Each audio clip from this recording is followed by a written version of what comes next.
Dude, I did so bad. We don't want to look like to your crew chief here. Yeah, we don't want to look like we're soft. Is it you or the car? Oh, yeah.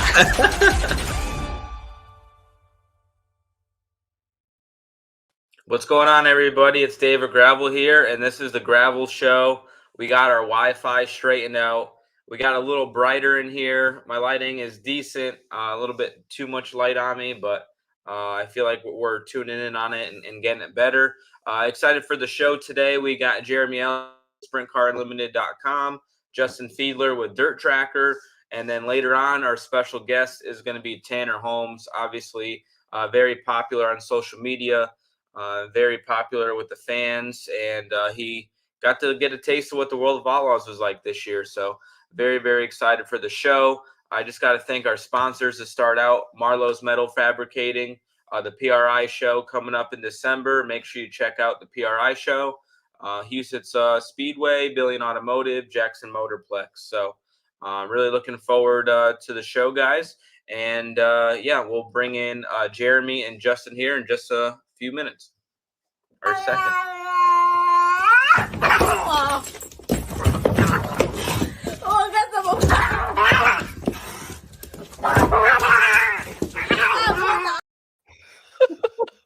It looks like Justin won that fight by the looks of it.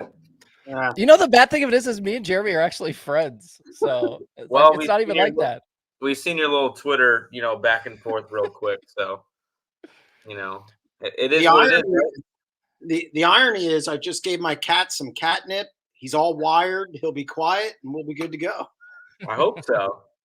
I hope so. Well, thanks for coming on the show, guys. Kind of not last minute, but I mean, not much heads up. I appreciate you guys being available for me very much. No problem. Anytime. So I guess, Justin, is this what you do full time now? Obviously you're doing no more pit crew stuff anymore. Is this 100% what you do now for a living?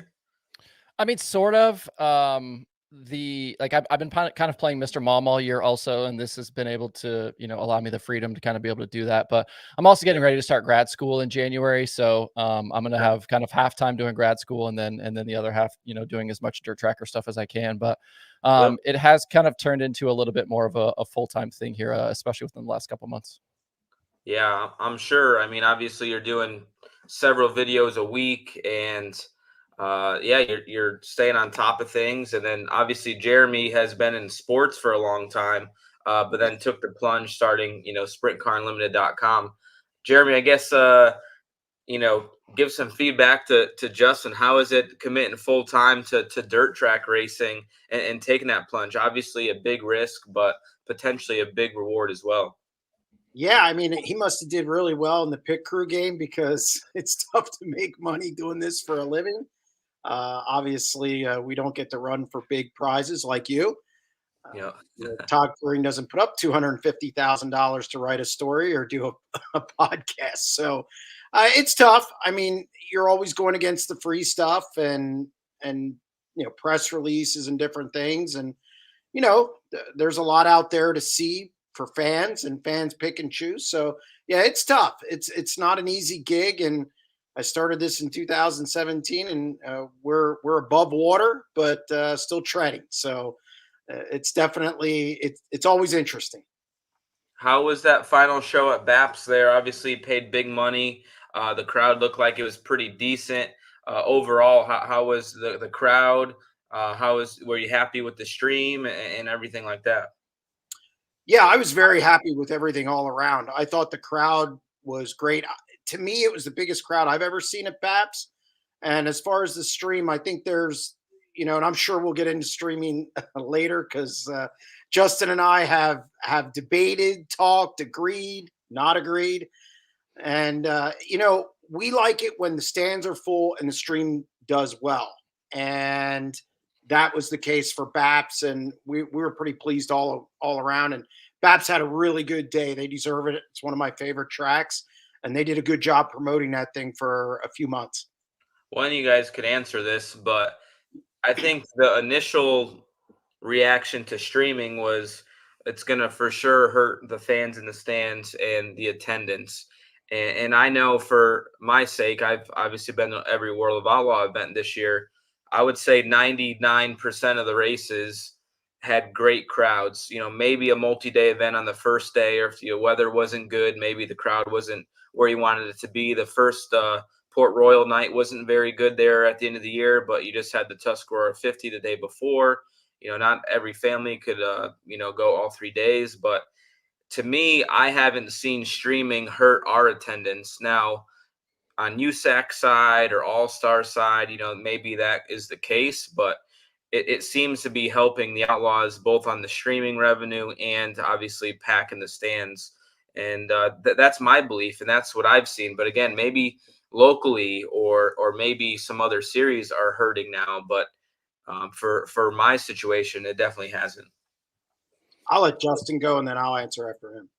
I think you're looking at a couple of different levels here, and the the history of sports has always gone like this, where the baseball owners used to get mad when baseball games were on the radio because they thought it was going to take people away from the games. This is a tale that's been going on for a very long time, but I do think that there is a difference between a national series like the World of Outlaws and things that are happening on a more local and regional level. And I definitely think we're at a point where not everything needs to be streamed, or not everything should be streamed.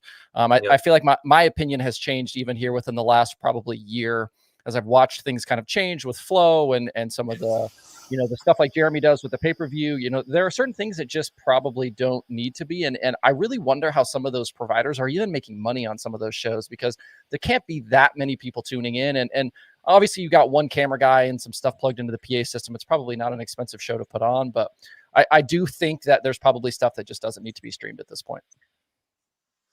From my standpoint, there's a big difference between national events and local events. I think, David, you don't see that because you're running premier events every night. Yep. High Limit, they're going to run premier events every night. And your big shows. Yeah, because it was funny. I think I might actually texted Justin when Lincoln Speedway had the opener and moved it to a Thursday, and the crowd was full. It was 70 degrees. It was February.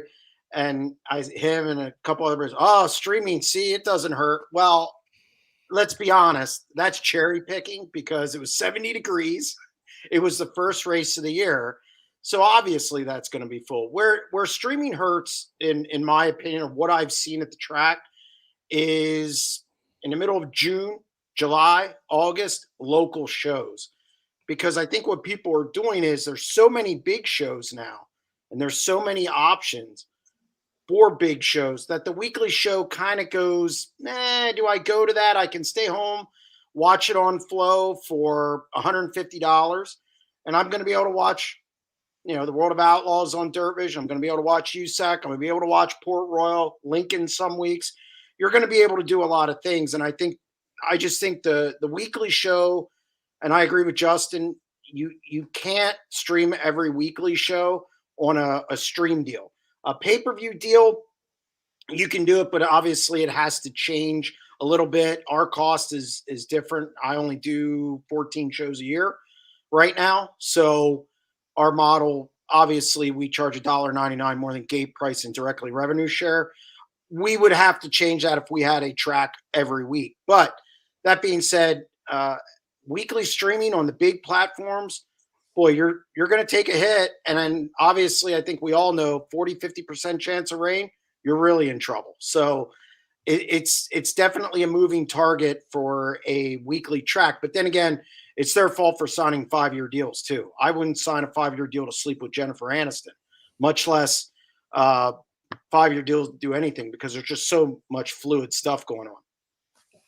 Yeah, I mean, that's the tough thing, is how's your contract with your racetracks? How much are they getting from these streaming deals? I feel like that's a big thing, but I feel like if you're left behind on this weekly thing, I could see a lot of weekly racing going away. I feel like California has less and less weekly racing. I know PA and Ohio are doing okay, but it's pretty much just Fremont and Attica and Atomic, are kind of the big three there. And then, Lernerville does what they do in Pennsylvania. And then you got Williams Grove, Lincoln, Port Royal.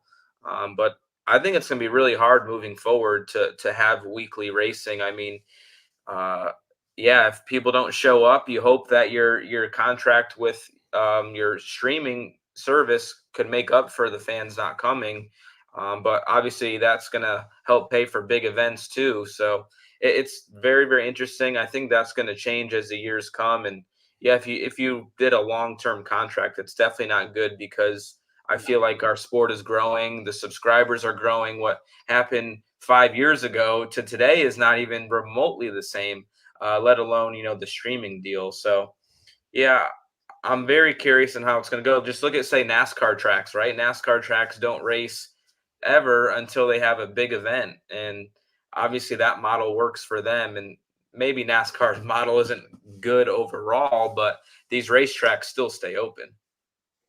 I think a part of the difference, though, is and you see this with the NASCAR tracks, and it's something that the dirt tracks need to do more of, is having other types of events at their racetracks. And right now, I live 4 miles from Charlotte Motor Speedway. They've got their Christmas light thing going on, and there are cars in and out of there all the time. $30 a pop.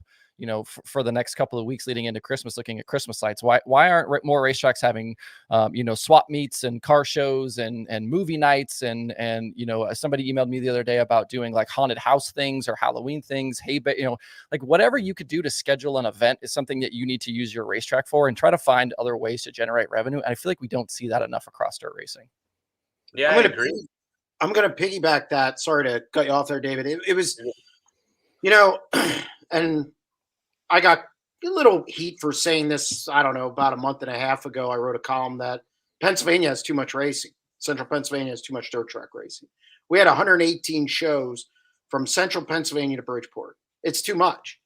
And people can't afford it to 118 races. And then you have more big races now. So obviously that's more to get in.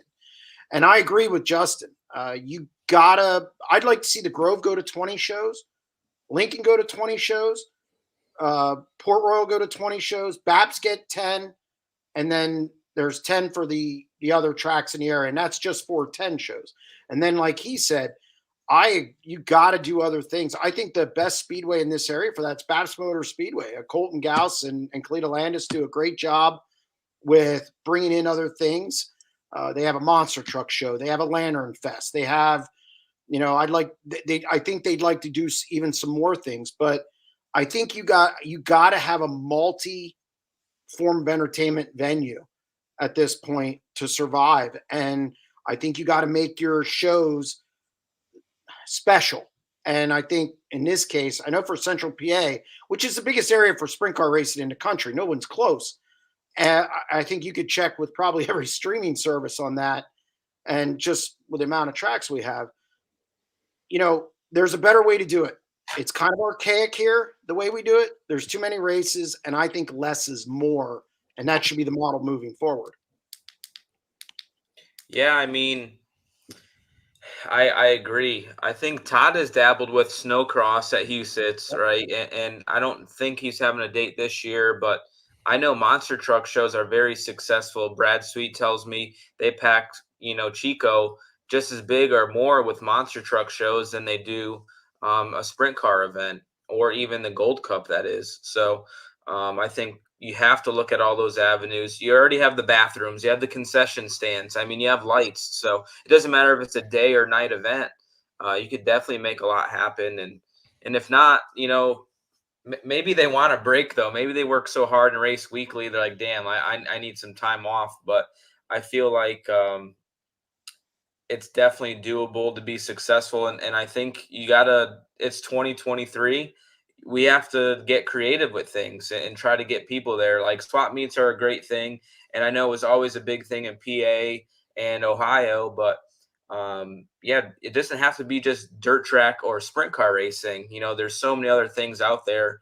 If it's tractor pulls or freaking demo derbies, like people love those, stuff like that. It could be simple and doesn't have to be a high end show, but it'll bring the fans. So we'll see how it all transpires. I'm really curious how our sport's going to go. I think we're going to turn into more of big events and less quantity eventually. And that's what I've been kind of preaching to the Outlaws a little bit. I think you beat the teams up racing, scheduling 90 races up and down the road, and just look at how much the road crew changes with the Outlaws and all the crews on the race teams. You cannot keep crew guys on a team. It's Brad Sweet was lucky for like 3 or 4 years to have the same people, but other than that, I don't think you can name one team.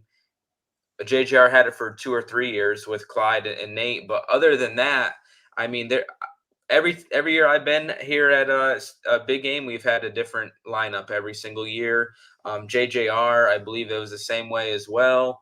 So it's just really, really hard to keep guys. And I think if we could go to a 60 race deal and just build those big events, to me, it's less traveling. It's less traveling costs on the Outlaws, less traveling and wear and tear on the teams. And I think we're slowly getting there, in my opinion. It seems like if you look at the schedule or the potential schedule for next year, we don't really have a lot of single day events at one track. It's more 2 day at one track. So I don't know. We'll just see where it goes. I think that's one of the selling points of High Limit. Less schedule, or talking to Brad as much as I have, I think that's one of the things, or feathers in their cap, so to speak. They're selling less races to the teams, more money, that kind of less is more thing. And I honestly, to me, that's their biggest selling point at this juncture of the game. Yeah, but how many of those teams do you think will actually just run those races? And I feel like everybody says, oh, okay, we only want to run 60 shows. But then if you have complete freedom, then how many times are you going to sneak out and run races other places and still end up at 75 or 80 races by the time the season's over? Well, that's irrelevant. What does Brad care? He's just selling that to them. And then you have that's your choice at that point. You can't really complain if you go out and run 15, 20 more shows. He's selling High Limit. He can't help what they do outside of High Limit. So I really think that's kind of irrelevant at this point. Teams are going to say what they want. Drivers lie. No offense, David. Drivers and owners lie. Okay. They're going to say, it's a long time I've been in this. And, they're going to say one thing and do another.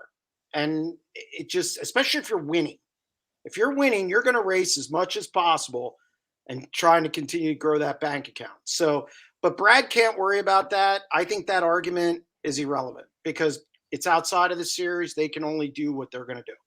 But I think that question is for David, though, right? Because as somebody who makes money when they race, are you going to be okay throttling back to, maybe 15 less races when that's less opportunity for you to make money?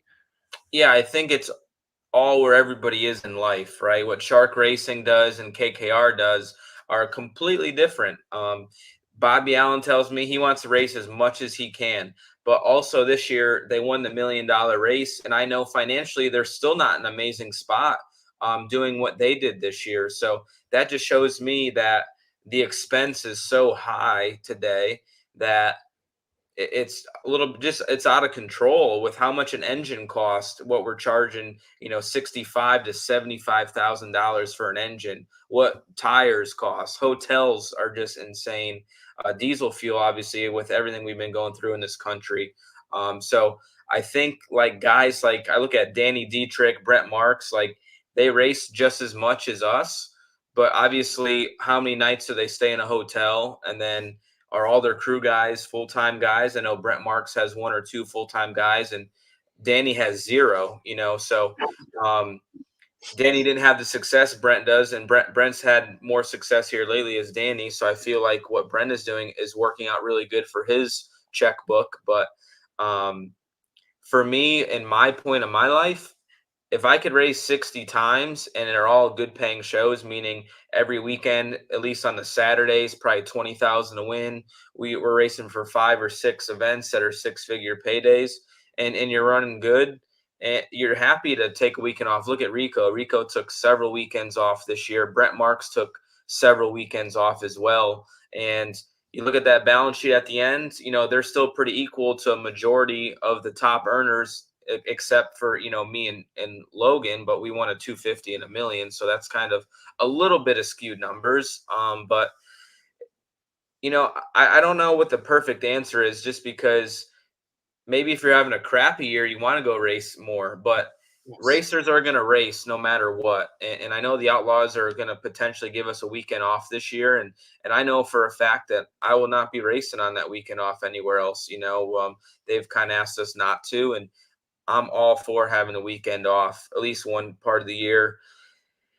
The leading up to the Knoxville Nationals, and you guys, I know maybe Justin could feel this a little bit with NASCAR, maybe the build up to the playoffs or whatever, but the whole year it starts off slow, and then once May rolls around, May, June, July is crazy. We're all the way in upstate New York and Weedsport. Our shops in South Dakota, Minnesota area, we can't go back to our race shop before we get to Peevely, and then after Peevely, we're at the Capitani and then Knoxville. That stretch up to there is just insane. And when that Knoxville Nationals is over, I don't care if you win, run last, you have a crazy hangover after that. And it seems like all the guys are mentally exhausted. I'm mentally exhausted. And we're just like drained, right? So if we have a time off there during that stretch, it definitely helps us out, and we'll see how that is. But, somebody like Shark Racing, they probably want to go racing, and I can't blame them for that, right? We're all in different positions, but me having a family, if you're a single guy, young, you want to go out and race every time you can. Look at Spencer Basin and Carson Macedo. They're out running midgets for the whole West Coast thing, and then they're going to Australia or going to Chili Bowl. So literally, they have no off season. To me, that is not attractive for me. It works for Kyle Larson, great, but there's times and years that he did take time off. But to me, I like things other than racing sometimes, and like the mental break, and physical break. It's just good to shut it off for a month or two. And, when it's time to go, it's time to go. Yeah, it's situational. Jeremy, I would ask you too about something like if we're going to scale back the Outlaw schedule from, what it is now, what would the response from some of the tracks be, right? Like, if we're not going to go to Williams Grove, for whatever 6 nights a year, like if they only have 2 weekends instead of 3, like, is that, how much are they going to complain about that? Like, obviously, there's going to be multiple Huset's weekends this year. Is that going to be a problem with the racetracks if you start scaling back? Because, for the Outlaws, they're going to want to still cover a large geographic area. So does that mean that we're going to have other places lose races? Well, and I think you bring up a good point, and I think this is going to be one of the differences between high limit and the world of outlaws. Again, it's going to be situational. David said it. David now has a child, wife, so family time is important. And there's guys like Gio, who's not married, doesn't have a kid, and some other guys out there who are in that same situation. I think high limit's going to be that series for guys who want to run less. And I think the world of outlaws, I don't see them ever going to 60 races. I don't think it fits what they do. They own their own streaming platform, which is different than Flow. I know Flow's now a minority shareholder in high limit and they bought into it. And I get that, but it's still different. And so I don't ever see the Outlaws going below 80 some races, because look at this year. What did they get in? 71, David? 72? You're going to have remarks. So I just don't see that happening with the Outlaws. And I think that's okay. There's going to be guys who want to run there. And then there's going to be guys who want to do it the high limit way. So, and I'm not one of these guys. I've been asked this a lot since the high limit news broke. And I'm sure we'll talk about high limit. I think they can coexist on a national scale. I just do. They both are well funded. They both do some different things. I'm sure there's going to be some of this. There already has with tracks and stuff, but I think they're both going to be around. I don't think this is a USA NST thing, and I just think one does it one way and one does it the other way. This is a great topic. I know, Justin has a lot to say and I have a lot to say, but Spike Fast Racing has a question for Jeremy Elliott. It's pretty funny. So it says, Mr. Jeremy Elliott, through your years at the dirt tracks in Pennsylvania, have the Amish ever attended? Could a wing sprint car buggy series draw in their support? I've seen a couple Amish guys running around, not many. I think they're sleeping. See, the races go so late that I think they're sleeping already. They have to get up in the morning and work. So I don't think that's something that we're going to see anytime soon. Yeah. I thought it was a good question because I agree. You see the buggies all over the place and there's freaking horse shit all over the roads and stuff, but you never see them at the racetrack. Hey, we had a hit and run.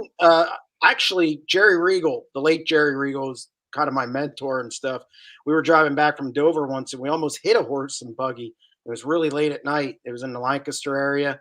Yeah. Then I saw a hit and run with a horse and buggy once. Yeah, you got to watch the Amish, buddy. Well, see, I said Amish, you say Amish, you say Lancaster, I say Lancaster, and everybody in the chat's blowing me up that I'm saying it all screwed up. But I'm from Connecticut. I'm a Yankee. I don't talk like you, Jeremy Elliott, and I'm damn proud of that. There you go. There goes my check. See, that's what Yeah, for sure. Let's get back on the high limit outlaw thing. So you have some strong, points there, Jeremy. I'm just curious what the schedule is going to look like, right? I think all three of us probably kind of know a majority of what the schedule is probably going to look like. But I'm really curious on who hops on board. I think you have obviously the 7BC, probably you got Zeb and you have Brad Sweet. It's just going to be interesting to see who else commits with the news with Chris Wyndham and the 55 car. I feel like I could see them going that route. They're definitely not an outlaw team, but maybe they're going to sit back and just pick and choose and not have the pressure of points, because sometimes that's a negative thing to some people and some teams. So, yeah, I don't know. I think it's going to be an odd year, and I think there's going to be battles with the racetracks, and I think it's going to get pretty dirty. And I just hope, I don't know if a racetrack down the line, if they're going to be able to have both events, if they're going to have high limit and outlaw races, if that's a good or a bad thing. But in my opinion, as a World of Outlaw guy, we haven't gone. There's a whole bunch of other tracks I would love to go to, right? And some of the tracks that we would like to go to, obviously high limit is going to. But if you start pulling tracks away from us or from high limit, then we're going to have to go to some shitholes. You know what I mean? And I feel like right now where our sport is, we're trying to bring it up and we're trying to, make the sport better, more professional, pay more money, be more professional on the streaming side of things. And man, I don't know. I feel like there's already a couple questionable tracks. Grand Forks is a great racing track, but it's very dangerous, but it's a cash cow. And we've been putting pressure on the Outlaws for a while to have them step up to do something and make that place safer. Mark Dahmeyer's crash was pretty scary there this past season. There's been that late model that it looked like it was a monster truck and flipped pretty bad. So I just hope we don't get in a position where high limit and the Outlaws are forced to just go to these dumps and they're dark. Is there a fire and safety crew, right? We're just really lucky Carson's wreck happened at Knoxville, right? Like I see that MedStar is going to be at every high limit event from the press release that I saw. I know World of Outlaws have invested in their side-by-sides and quads and start training their guys, but that's still not enough. Like I feel like having a dedicated team in safety and how to get drivers out and fire stuff. You saw the fire guys. The World of Outlaw guys didn't exactly do what they were trained to do at Knoxville. They're trained to stop the fire first and not try to get the driver out. And, the Outlaw guy was there first, and it was a learning experience. But when you don't do that every day, right? Like you're there to run a World of Outlaw event and push cars around and this or that. When MedStar is there, they're only there to save drivers or be a safety crew, no different than a paramedic, right? When you do the same thing every day and then, this uneventful thing, not uneventful, but things that don't nearly happen all the time, it's hard to know what to do in those moments. And those are my concerns. But what do you guys think? Go ahead, Justin. No, I mean, I certainly agree with all of that. I think the steps that we saw the All-Stars take this year, the steps that we've seen the Outlaws take with, their officials and having fire gear in their vehicles on the racetrack is definitely a step in the right direction. I think the entire sport, though, needs to do a much better job just generally with safety. And it needs to be from every aspect. The drivers and the teams need to do better with the cars. The racetracks need to be obviously massively better. And the series need to take a hold of this thing and really lead this stuff. And it's great that Brad and the high limit guys are going to bring MedStar along with them. And we need to see more of that. And not just on the sprint car side, but on the late model side and with some of the non-wing stuff. Like we need all of it. We are at a point where, we want things to look dangerous, but we don't actually want them to be dangerous. Like we do not live in a world anymore where it's okay to see drivers get injured. I don't want to see drivers get injured. Like, especially once you spend time around the sport and you start to know people, it's like, I don't want to see somebody get taken out on a stretcher or in an ambulance. Like, I want to see a guy pop out of the car and wave to the crowd and everything's cool. Like, we need to get to more where we've seen Formula One go, where we've seen NASCAR go, where it's like the crashes look big, but hey, the guys still pop out. And that's what dirt racing needs. And the racetracks, are a massive problem in a lot of this with fencing and walls and openings and different things that all need to be addressed. And I don't know why there isn't more. Like, if I'm a racetrack owner, like, I don't know why you're not calling up a guy like Darren Pittman and being like, hey, Darren, like, come to my racetrack, walk around with me. Let's find the places that, need to be resolved. And you don't need high dollar solutions. Get some foam blocks or some hay bales and, just find anything you could do to try to make the tracks a little bit safer. Like, we need to do better across the board.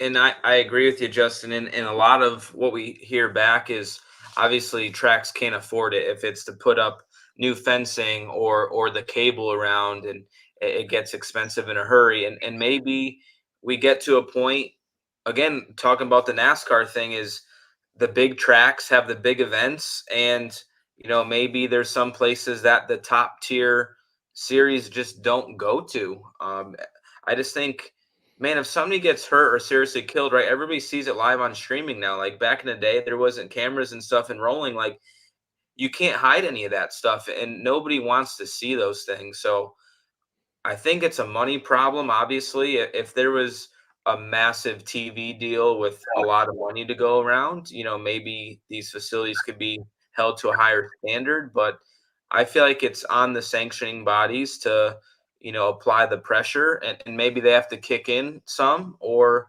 maybe they just don't do business together. But safety is a big thing. Obviously, look at that wreck last night. Gavin Miller, he walked away. That was a big ride.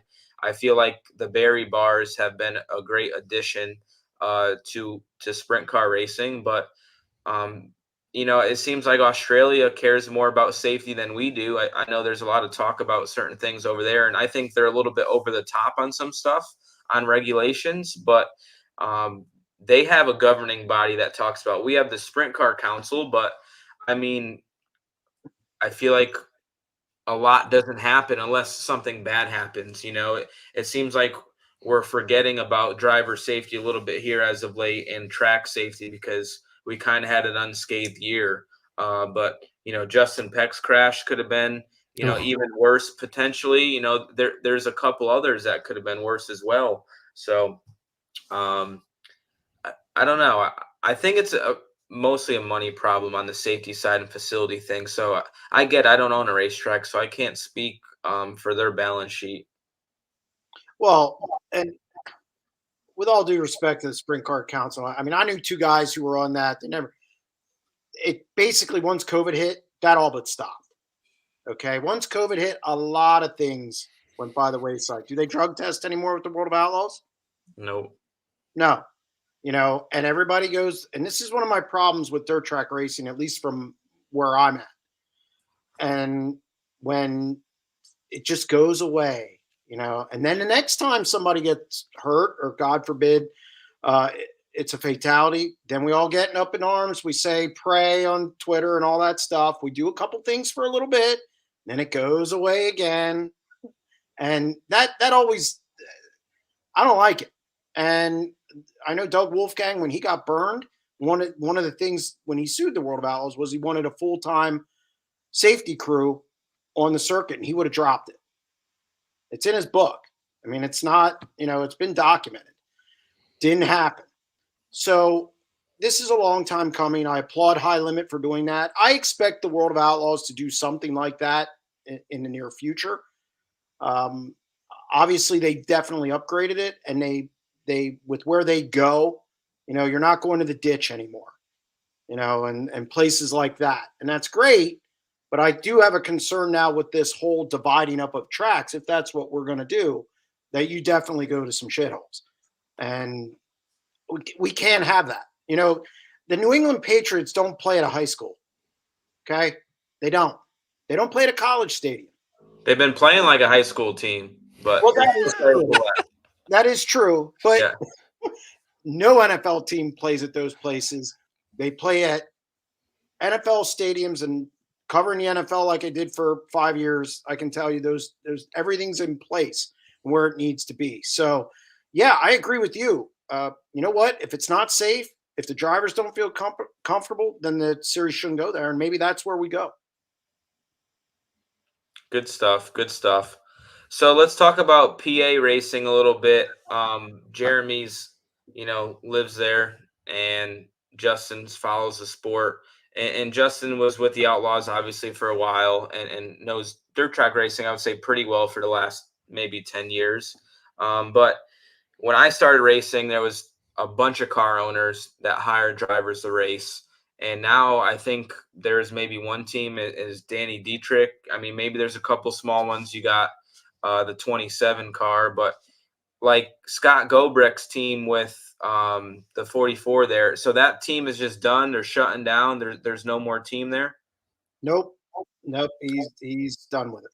Yeah, so like to me, that seemed like a nice car. They presented really well, good equipment. The Trone car, I know they race a little bit, but when they're with Hodnett or Doug Esch, I felt like they were a bigger team, and it seems like they've kind of scaled back. And man, the Keen car, the Swope car, the '88 car, there was a lot of really, really fast cars, and it's sad to see them go. What would you say? Is it just the cost rising, or would you think it's the owners got older and they want to retire and stop, and then there's not this new generation of owners? I guess where do you see the PA sprint car racing right now? I'm very concerned with PA sprint car racing right now. I know everybody wants to say this is so healthy, and I'm just not in that camp. I'm more moderate, as you would say in the political world. Pennsylvania's in a downturn, I think, as far as quality drivers and ownership. We don't have Walt Dyer anymore. We don't have Joe Hars anymore. We don't have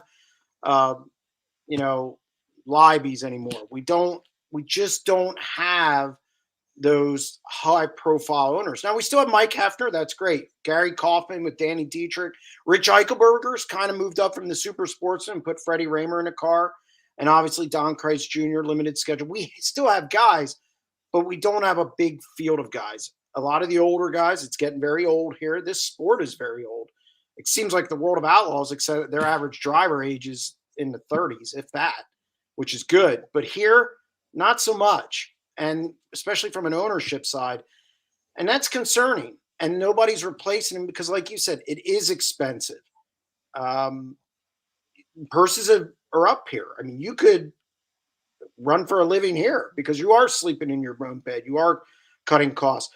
I don't think it's not only an ownership issue. Who's working on these things? I think that's a problem at the national level. Yeah, for sure. Look at JJR. They got to replace 2 guys. I mean, that's tough to do. So I think there's a multitude of problems in PA, and I think you hit on it with we don't have a lot of owners. It was kind of the influx of self-owned teams or family-owned teams. And when their kid moves on, gets tired of it, or goes national like Brent Marks has in the past, you don't replace them. You're not going to replace your son. I mean, Macary's did it this year. That was odd. Very odd. But he's back. So, again, you just don't have many of those scenarios, and I think it cuts into the field. Somehow, though, the car count is anywhere bumps between 25 and 33 at the major tracks, which is really good. But, again, there's always a bubble. It's like the stock market. and eventually I'm afraid it's going to burst. Jeremy, what do you like? Obviously, you've been around Central Pennsylvania a long time, and it seems like right now, at least on the national scene, there's a ton of Pennsylvania-based teams. If you talk about Mark's traveling and Macri traveling, and the Boot car is a Pennsylvania car, and CJB is an Outlaw team, and the Shark cars, Zierfoss. Did we always have this amount of Pennsylvania guys who decided to travel, or did more teams used to stay home? Well, you used to stay home. I mean, you used to have, I mean, even in the early 2000s, which really isn't that long ago, you had Todd Schaefer, Lance DeWeese, Greg Hodneck came in back in the Stevie 80s. And Smith, a little bit. What's that? Stevie Smith later in his career. Yep, Stevie Smith later in his career. You had guys who stayed here, but I think they got back. We had everything's cyclical in this sport. And I think you saw a stream of guys leave, like Shark Racing, which it's the Bobby Allen. Bobby Allen always wanted to pick and choose on the road or go to the Outlaws or whatever, and he moved Jacob and Logan up. So that was a team gone, or a potential star team here gone. And then you just had guys after that just drop off. Brent Marks, you said about a driver list for High Limit. I think I have a pretty good handle of about 10 guys who are going to be on that series. And don't be surprised if Brent Marks is one of them. And so what's that? He's not going to be here then, or he's going to be here spotty. So again, takes a car away and a star. Look, if you don't have stars at your track, you might as well be running a, Clinton County race or something like that. No disrespect to them, but they run against the Knoxville Nationals and stuff for a reason. So I'm concerned that we won't have stars here, and that we're just, our car count's going to start falling more. So we'll see. I hope it doesn't take place, but I think it's going to. We're just not replacing owners anymore. That's obviously the biggest thing that everybody's waiting for, right? We're always waiting for our next press release, but we're going to have to see when these schedules drop. I think once the schedules drop, people are going to start dropping where they're going to go. And I really suspect probably PRI is going to be a PR nightmare. It's going to be, everybody's going to drop everything, and it's just going to be every day people are going to commit here or there. But I'm interested to hear your list, Jeremy, on the 10 guys you think. Obviously, you can't spill the beans publicly, which is totally fine. But this is just who I think. Yeah. Obviously Brad's going to be there. Okay. Yeah. We all know Brad's going to be there. I think out of the Outlaw list, I think you could get the 5 car there. Yep. Now, again, I'm not breaking news here. It's just who I think. I think those are the only 2 I think who come over from the Outlaws. Okay. I could be wrong on that, but so there's 2.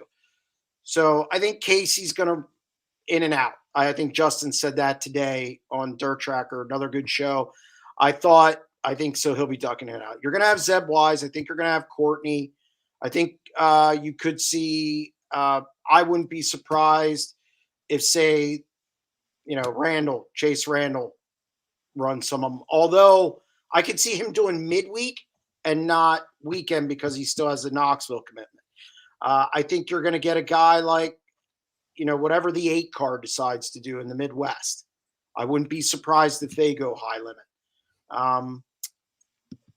I think you're going to see Brent Marks, I think, is going to be a guy who's on the fence. And it's all based on that California deal. If they make that California stretch lucrative, you're going to get Brent Marks, I think. I think Rico Abreu, I think he's going to run it because I talked to him in Charlotte. And look, all he has to do is run 2 weeks in February. And then that's it. Then you have a month off. I don't think that'll be a big deal to him. So I could see those 2 guys being kind of those are going to be top 5 guys who try and compete with Brad for the overall national title.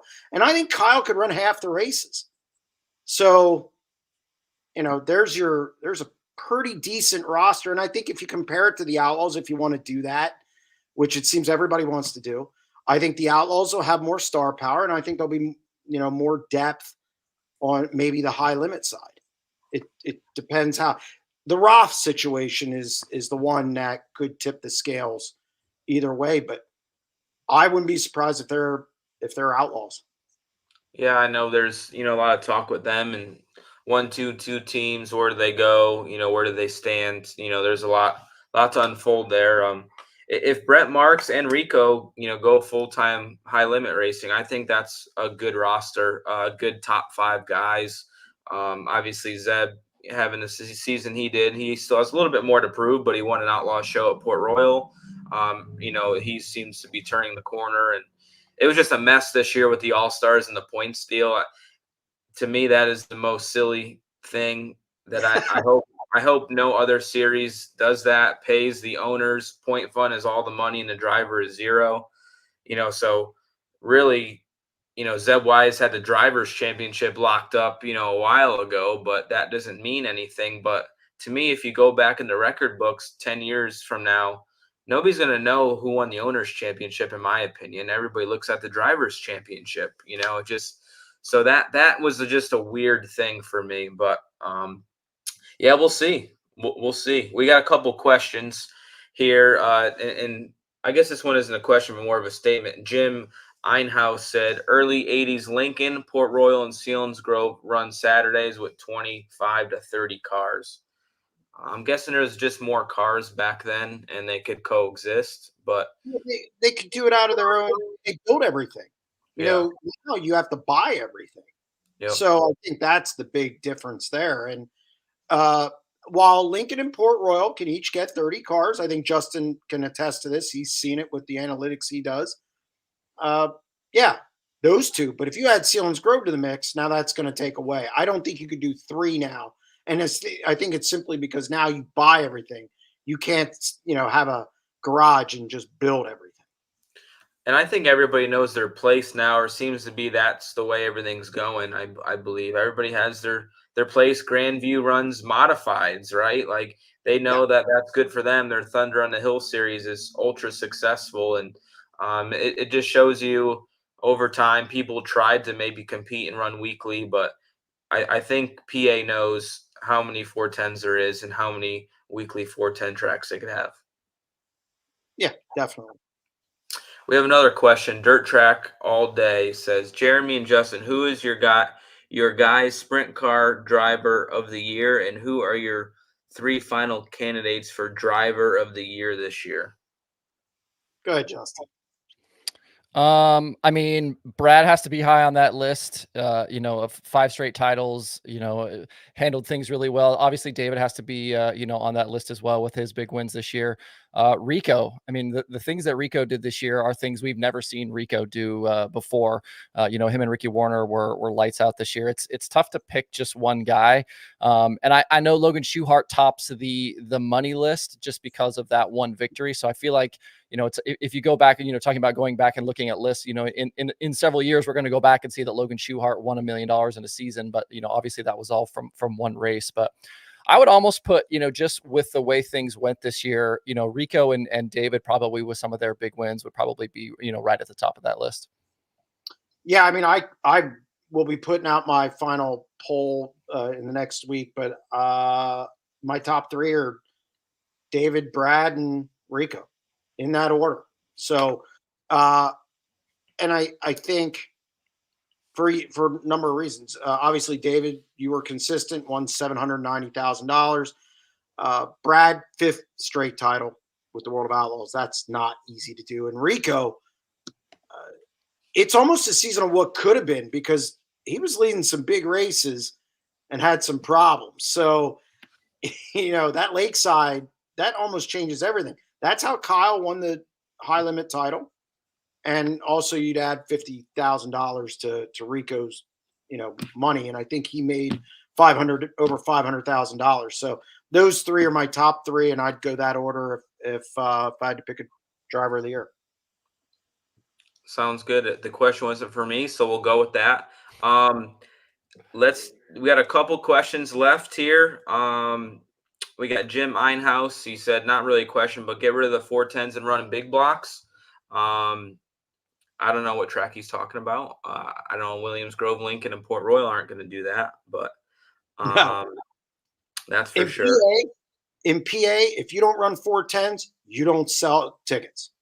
That's it. When even Grandview doesn't run big blocks. Grandview is a modified racetrack and doesn't run big blocks. Yeah, they run 358s. Yeah, for sure. Well, guys, if anybody has any last second questions, shoot them away. If not, Jeremy, Justin, appreciate you guys for everything that you do. Levi's crying right now. I got to go run over to see him.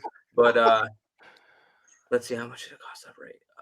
Yeah, Jesse Weaver's got a question. You guys answer that question. I'll be right back, and then we'll send you guys off. Go ahead, Justin. How much did it cost to operate this year with inflation compared to years ago? Touring, Tony Stewart said it used to run him $1 million to keep Donnie touring. That's a big Yeah, I mean, not years ago. It didn't cost Johnny $1 million to run years ago. Like maybe they're upwards of that now with inflation. But you know, I did an entire daily show last year about the cost to go sprint car racing, and you know, it can be done. You can run the full World of Outlaws schedule for $300,000 or $400,000 if you do it right and handle it right. But you know, if you're going to be, you know, having a brand new car for the Knoxville Nationals and brand new engines and you know, regular stuff all the time like that, and you know, a full shop full of cars, then yeah, you're definitely going to be upwards of $1 million. Well, and I think too, your startup, if you're buying a, you know, obviously truck and trailer, toter, whatever it is, I think that's a big expense. Shop, everything else if you're starting out. But KKR and TSR yearly, I don't think they're spending that much. I know Caneric, everybody remembers when Kerry Madsen drove for him. Yes, they spent the most money at one time. You know, from everything I was told and, you know, talking to the drivers and connections I did, they would spend that much. I don't even think now, like, I don't think KKR spent $1 million this year. They have an exclusive motor deal. Obviously that helps. And I think they take care of stuff. I think if you take care of it, you can do it for, like you said, I think $500,000, which is still a lot. I mean, it's not, for sure. It's not cheap, but I don't think teams now are spending $1 million. I think the biggest thing that's increased, I think you would agree, is probably the tire bill and diesel. Wouldn't you agree, Justin? Yeah, for sure. Actually, I was talking here just a day or two ago with a guy who's at one of the top late model teams, and he said that their tire bill this year was like $130,000, I think, just in the tire bill alone. And obviously, the late model guys, you know, the top late model guys are running, you know, a few more shows. There, you know, they're upwards 90, 100 shows. But yeah, the tire bills are you know, super high right now, and I know everybody has, you know, Hoosier has not made a lot of friends here lately. But I feel like the numbers that you hear a lot of times is, you know, a lot of teams are probably spending $10,000 to $12,000 a night to drop the trailer, or to, you know, to drop the back door on the trailer. But obviously it can be done for a lot less than that. And you know, the startup costs are something else entirely that you kind of throw in here as well. And it also depends too on you know, the situation you're in, where you're racing. If you're, you know, are you a World of Outlaws team? Are you All Stars? Are you Central Pennsylvania? And the other thing I think that people don't think about and don't realize enough is somebody like Paul Silva. Obviously, it, you know, helps to have Kyle Larson driving your race car, but Paul Silva does not have brand new stuff all the time. Paul Silva uses used tires, and if you ever look at the wings on those 57 cars, they are beat to crap. Paul Silva is a guy who knows how to stretch a dime when it comes to sprint car racing. I also think people aren't okay. If you want to say it costs that much, that's fine. But are you spending that much? Because I know teams have fuel cards. I know they have sponsors who take care of that, and there's obviously sponsorship involved.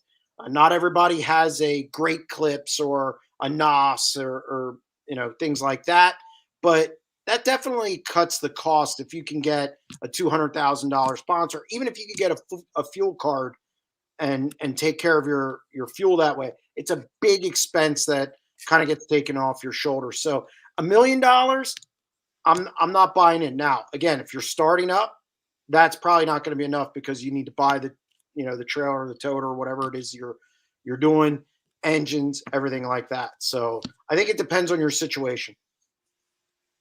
It depends. You throw in the cost of paying your driver. You know, if a driver's making a couple $100,000, and you add that on top of the expenses, right, of your payroll. I think it is $1 million nowadays. I mean, hotels are 50, 60,000 now. You know, tire bills are over 30, 40,000, I believe. The engine bills, right? A rebuild, 10 grand a pop. I would say at a minimum, you're doing 10 rebuilds, or something happens, or you have a bigger rebuild that costs more. If you got to do sleeves in an engine, so that's another 100,000. And just payroll alone, you're probably looking at, between the driver and the three crew guys, you're looking at $300,000 to $500,000 on payroll. I would say so. It Yeah, the driver's good. Yeah, yeah, yeah. The drivers are good if you win. You got to win races if you want to make a living. That's for I, sure. I shout out the sprint car ratings, because you get to see how many Oh, races everybody's ran and their earnings. It makes that guy is a lifesaver. That's for sure. It's pretty cool to see, like, the guys that don't travel or do travel, and where everybody ends up. And every year it seemed, Justin Peck got hurt, but him and Danny Dietrich and Anthony Macri or Brent Marks, they seem to always run the most races in a season. And does that pay off for them? Do they run for points at Williams Grove, or or wherever they did? So it's cool to see all that stuff. yeah, he does a great job. I use that all the time. Did you guys see the Spike Fast question? I don't think. Who knows what they're going to say.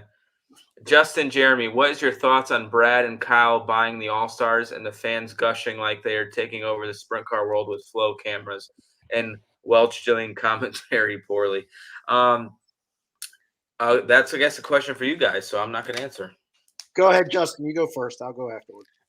I think that is a really funny thing that I've seen with all of this stuff with High Limit and the Outlaws, is that, like, the in 3 years or in 5 years that the High Limit's going to put World of Outlaws out of business. First of all, that's not going to happen. And as a fan base, and as the sport of dirt racing, like, we don't want that to happen. Like, World Racing Group isn't just the World of Outlaws; it's also dirt car sanctioning with all of these 5,000, 6,000 racers plus that are racing on their rules and their insurance, and every week. Like, we don't need World Racing Group going out of business, regardless of what you think about them or not. But like Jeremy talked about earlier, and I agree, like, I don't see a situation where one side wins over the other. I think we're going to be just in sprint car stalemate now, where the Outlaws are going to do what they do. They're going to be able to track the drivers that they do, and they're going to have their races, and they've got Dirt Vision, and they can support a lot of this. And so they're going to be what they're going to be. And we'll see what Brad can and Kyle can do with High Limit, with the Flow Racing backing. Obviously, there's a ton of money on the Flow side as well. They've raised something like $70 or $80 million of venture capital. Obviously, not all of that's for Flow Racing. That's for all of Flow Sports. But I'm curious to see what Brad and Kyle can do. There is a lot of positivity around what they've done and up to this point. But like, it's one thing to run 12 or 11 or 12 midweek shows when you've got Kyle Larson showing up all the time. Let's see what they can do when they're running a full national series and they don't have Kyle all the time. We've heard Brad talk a lot about an innovation and being different and trying things. And it's like, let's see what that looks like before we decide one way or the other whether this is bad for sprint car racing or not. Yeah, and I'm going to take it even further than that. I mean, I said it earlier, they can coexist. And what I find amusing is I've heard it even this year, the Outlaws are going to be in trouble. Look, they're the closest thing we have to a governing body. And it's been that way. I know some people think Chaz is always humorous to me. And he said that they failed over since 1978 and taken this forward. I don't know if there's ever going to be a time where we see sprint car racing highlighted on, mainstream stations. There's a lot of things. We've tried this and it didn't work. Now, as for High Limit, Brad understands that this is a 3, 5, 7, 10-year plan. Talking to him, he knows that they're not going to come out of the gate and just, guns ablazing. They're gonna set the world on fire. They know they're gonna make mistakes and they're gonna learn from them, and then they're gonna correct them.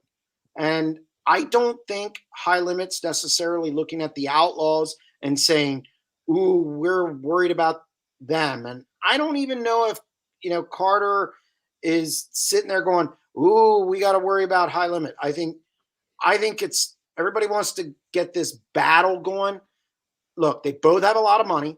They both have a lot of backing, and they're both going to be around for a while until one of them just decides, I don't want to do it, or I want to move on to do something else. And I don't see that scenario on either side. And, I think they can coexist. competition breeds excellence. So, everybody forgets, and David, you watch the NFL a lot. You know that little camera that goes across the field behind the huddle now? That came from the XFL. The NFL took that. So don't be surprised if these two groups make each other better in some way. And I'm not saying high limits the XFL, but take things away from each other, implement them, and up the bar on both sides, which is good for sprint car racing. If you want me to be concerned about something, I'm more concerned about the regional areas, because I think that could end up being a problem.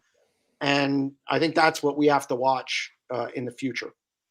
I agree. There's a big hole there, especially Ohio, losing the All-Stars. The All-Stars and the high limit are not even close to the same demographic that they're going for, I feel. I think it's a lot different. Going to California is a big, big thing. I feel like a lot of the All-Star teams don't have full-time employees on working on their cars. I think a lot of them are weekend warriors. They're the top tier guys. 7BC and the Rudine car, yeah, they're a professional team and have 3 full-time guys, but everybody other than that pretty much, I wouldn't say are hobby racers, but they're not at the World of Outlaw level. And I think something's going to happen in that mid region, and I'm sure the Outlaws are looking at it, and maybe Flow is as well. But I don't know if the people that run the Fast Series are really good at what they do or not, but I think they have a decent foundation of what they do right now. So maybe it could be branched off of that to have a regional deal in that area. But man, you could do so much good racing. Western Pennsylvania, Southern Michigan, Southern Wisconsin, and Ohio. You could race a lot and not travel a lot, and could be a good deal for a lot of race teams. I also think, piggybacking the regional thing, I think where the region, let's face it, the Midwest isn't going to change. It's not going to change at all, because that's where high limit, they're going to run a big swath of races there, and so are the World of Outlaws. And the All-Stars were there. They went to Wisconsin once in a while. They went to Lake Ozark once in a while. They went to Knoxville, obviously, yearly. I don't think they're losing much, because high limit and the World of Outlaws are there most of the time. So the Midwest is out. California's not going to be hurt, because now you're going to have both series go out there. And yes, both series are going out there. Yeah. I think the two regions you got to look at are Pennsylvania and Ohio. If you want to lump them together, that's fine. But here's something to think about. Ryan Hand, my co-host on my podcast, there's 16 races that the Ohio loses, roughly 16, 17, because the All-Stars are gone. Now, here's the catch, though. 8 of them were like Ohio Speed Week. So is it really a big hole? Because the Fast Series, as I wrote a couple weeks ago, they're going to up their schedule a little bit. Now, is the pay the same? No. You got to work up to that. And now, don't be surprised. Look, we heard about the Ohio base thing that Ross Paulson and Farmer were working on. It fell through for now. I think it could maybe be revitalized a little bit in the future. But don't be surprised if these tracks just kind of do something on their own to add a race here and there, and then the region's full. As far as Central PA, our model's broken to begin with, in my opinion. We have too many races. I think where we're going to be hurt, we're going to lose a couple drivers, whether it be this year or in years to come, who travel more with high limit. I think Anthony Macri, I wouldn't be surprised if they're thinking about doing high limit as well. And that's 2 of our stars, and we really only have 5 or 6. I think that's where it hurts us, our driver lineup, and the number of races we have is too many. I think people need to get creative. So the regional program, as I'm concerned, I'm only concerned in really Pennsylvania, because I think the rest will be fine. I think there's something. I think there's something else here to consider is the All-Stars as a stepping ground to the national series. You look at Aaron Reitzel, you look at Sheldon Hodenshield, you look at Carson Macedo, like all of these guys that ran full-time All-Stars for a couple of years before they then moved on to World of Outlaws. And so now with high limit taking that away, you could go run Outlaws, you can go run high limit now, but are you in in a place where you can travel to California and do that. Like the All-Stars at least gave you an opportunity to run against better talent than you're going to run against locally, and travel a little bit and get your feet under you before you then moved on and tried to take that next step. And we don't really have that now. Even with something like Fast stepping up, like they're not going to have that level of competition that the All-Stars had, because the money isn't quite as good. So I think that's one of the other big things you're missing with the regional stuff. Yeah, no, and I agree with that. The regions have got to work to develop stars. I mean, David, you would know more about that because you were one of those guys. Now, I think it was easy to see that you were talented coming up through, but you had to develop. You still had to develop. That's where the region really needs. And I agree with you, Justin. I was mainly talking about the number of races and opportunities to make money, but correct. I am a little concerned about the star power and developing new stars for the future.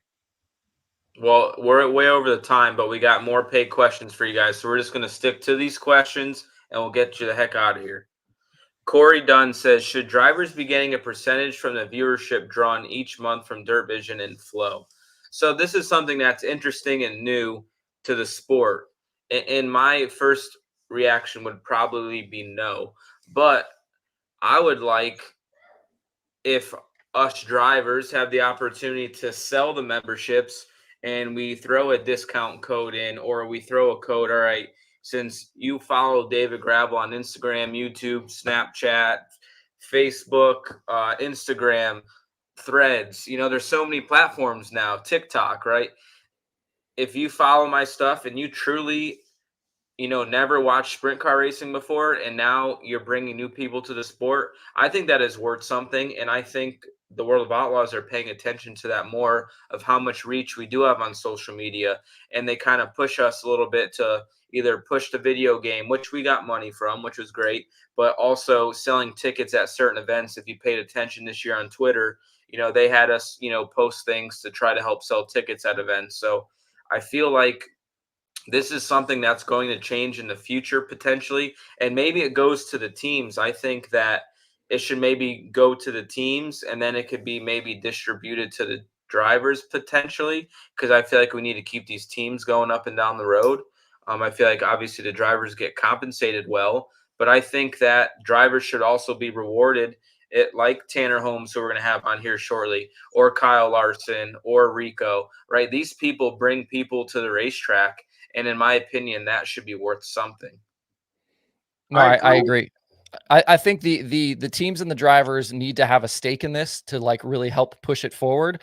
And if you guys are all working together to push the video game, to push ticket sales, to push merch sales, to push, Dirt Vision and Flow, or, whatever the streaming service is, that's going to be better for everybody.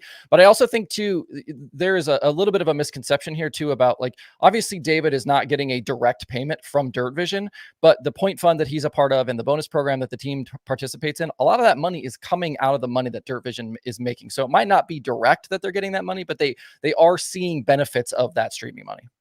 I agree. And I agree with David's. I think one thing that needs to be mentioned, I do think we're going to see where tracks get more of a piece of it, because eventually that's going to happen, because the purses keep going up and they eat half that on shared shows. Yeah, and I think that is changing a little bit, but some other racetracks took 5-year deals and are probably not liking that right now. And I think it's got to be a year or 2 year, and you just gotta play it by ear, man. See, you got to react, right? You think what the right play is, but 5 years is a long time. I bet you every sprint car driver in the country is probably driving for a different team in 5 years. It seems like, you know what I mean? So much changes. I think it's sadly all about money. It's all about money to keep these tracks safe and top-notch facilities. It's all about money to keep teams traveling up and down the road. It's all about money to pay the employees for the World of Outlaws to have their events. And, everybody wants more always. So it's a struggle. There's only so much to go around, but luckily there's more to go around than there ever was. And that's a thank you to streaming. Yes. We're going to keep moving on. Austin Cox, question for all you, but mainly David. What are your thoughts on the pole shuffle instead of a dash? Skagit runs it at Dirt Cup with lots of success. I'm not exactly sure what the pole shuffle is. That the 1 versus 1, the winner moves on. Yes. That kind of sometimes could take a while. I don't know if that's good or bad. I think it's fun whenever the Capitani did it or the front row challenge. I liked it. But with dirt racing, a lot of the times the lanes could be so uneven that it doesn't make it very exciting, or where the start line is. Sometimes they're good, sometimes they're bad. I just hate the dash. If there's an 8-car dash and you quick time and win the heat race and you could draw an 8, and the guy that finished the second heat 4 because it was a crap heat race and he passed 3 guys and ran second, he could start on the pole. I don't think that is fair, but I know why they do it. It mixes it up enough where you don't have a guy winning maybe 30 races because he starts on the pole 80% of the time. If you look at the stats and the dash appearances, right, me, Brad, and Carson would have more wins, no doubt, if we won all those heat races and we are guaranteed a top 3 spot every night. We would all have won more races, hands down. Like, that's just the facts. So I do understand why they do it. But you go to a place like Williams Grove and draw an 8, there's probably a 99% chance you're not winning when you draw an 8 in a dash, and getting to a podium is a strong run. So that's, I guess I veered off into other things there, but you've drawn a lot of 8s. Yeah, I like the dash. The pole shuffle, they could be snoozers, right? The bottom could be the dominant groove. Yeah, I'm not. And then the outside guy is going to lose every time, pretty much. I'm not a pole shuffle guy. I don't know about Justin. I'm just not. I think it's fine under the right circumstances. I think we've seen some fun ones at the Chili Bowl and things like that. But like David said, the track has to be absolutely perfect, because if it's not, then it's a snoozer. Yep, 10-4. I thought we had one more, but we don't. Well, I appreciate it, guys. I told you 40 minutes, and we're at 1 hour and 11 minutes, so I apologize. It's okay. I appreciate what you guys do for Sprint Car Racing. I feel like you two and Sprint Car Hub in Australia, he does a great job as well. But I'm a subscriber to SprintCarUnlimited.com, and I watch all his articles he comes out with. And Dirtracker, I probably watch 80% of your videos, no matter if they're around late models or sprint car racing or midgets. But appreciate for what you guys do. And I think if we stay the course, it's going to pay off better for you guys in the future. I think we're getting places. We just have a couple of hurdles. It's like we're kind of professional, but we're not. And I think that's why we can't be on TV. We can't be on ESPN because we're just not. We're going to embarrass ourselves. We can't consistently.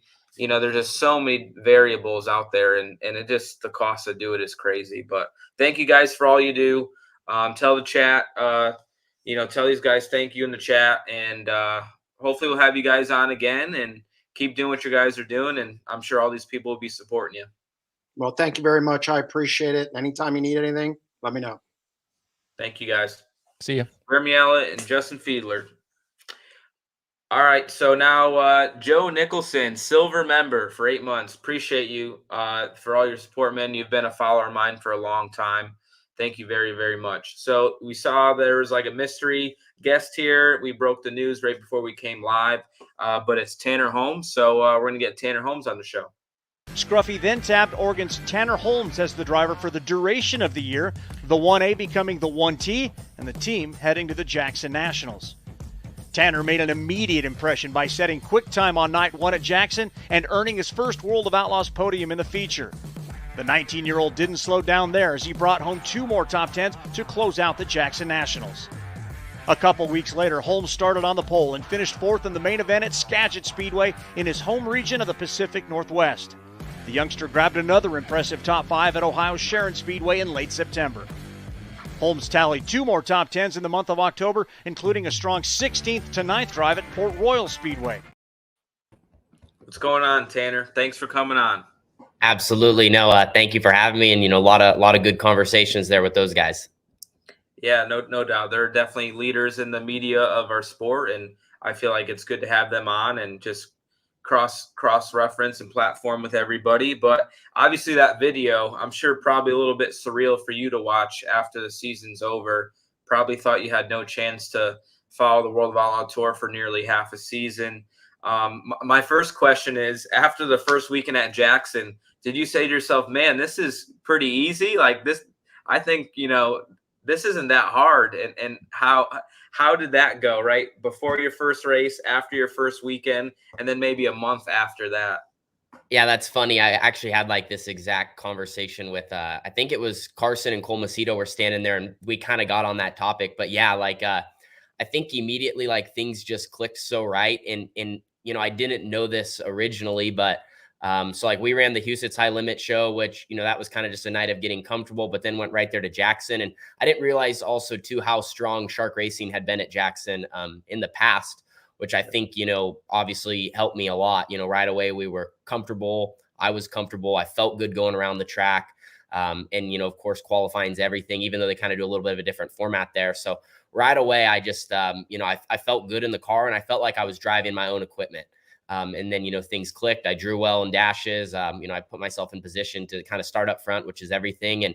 And yeah, it just worked out well. After that, we had some strong nights, but then, just like how the Outlaw Tour can be, it's highs and lows. So you hit some places that are tough, or even down to, maybe you get a little bit of a more difficult pill draw in qualifying, and you have to lay down a more perfect lap, and you don't. And some nights you unload with speed, and some nights you don't. So it was, I definitely got to experience just about, every part of it, and kind of what it would be like to be on the Outlaw Tour for a whole year, even though, like I did it in 25 nights. But quite an experience, from places I'd seen before to places I, didn't even have on my schedule for the season.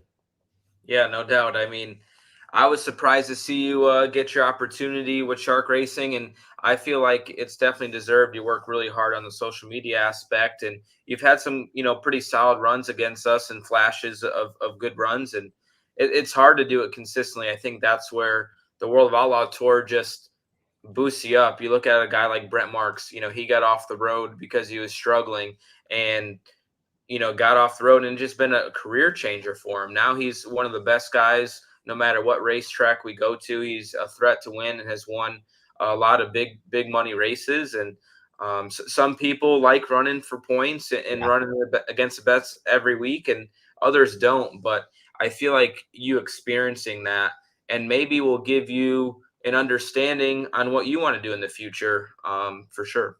For sure. No, absolutely. I think like a lot of people, maybe like fans on the outside looking in, and even drivers, until you're really like running the Outlaws every single week, like it's just I obviously I was trying to keep, our car in the owner points. I was obviously not in the driver points, but, once you also add that, racing for a championship, or, even I know there was a big point battle there, 4th through 6th.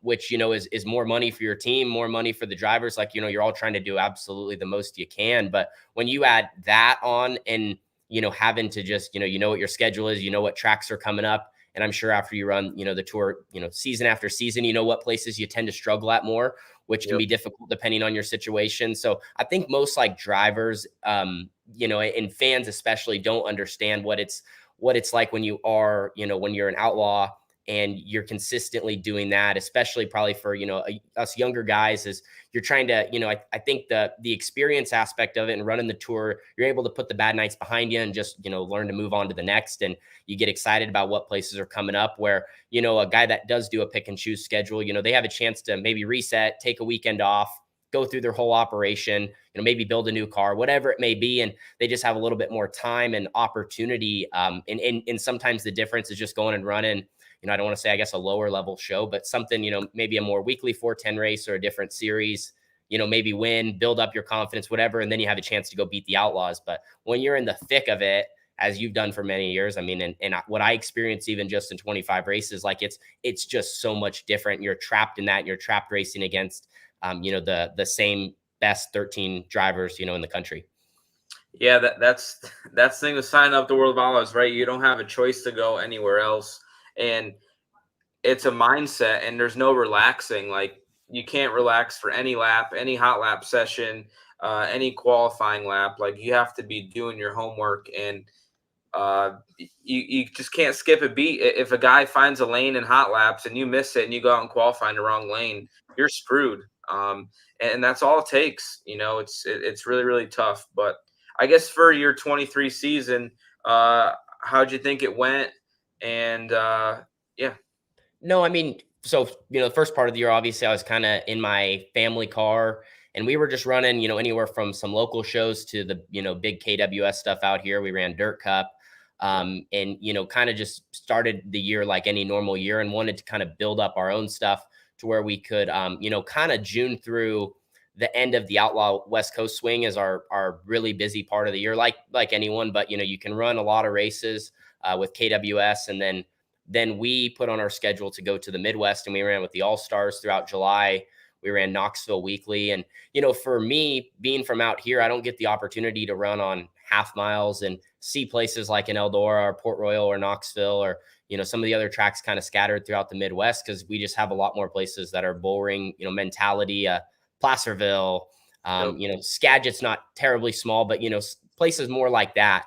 Not as much wing speed, a lot bigger curbs, can be very rough at the same time. So just a different style out here. So for us, it was really important to go to the Midwest. And then obviously I think that gave me the opportunity to get in front of other people, which led to an opportunity like Shark Racing. You just have to be out there. I think, the West Coast is kind of an island. There's a lot of talent. There's a lot of really fast cars. There's, some good money in California, but at the end of the day, you just got to get to the other side of the country. And so that first half of the year, we were just building up our program. And then for me, obviously everything changed out of nowhere there in August at the end of nationals. So once I got that opportunity to run with Shark, I was excited. I was really excited to run my own stuff with the Outlaws, because I felt like we had ran well at Dirt Cup. Maybe we'd have a chance at Skagit, to be a top 5 car or be in contention for an Outlaw win.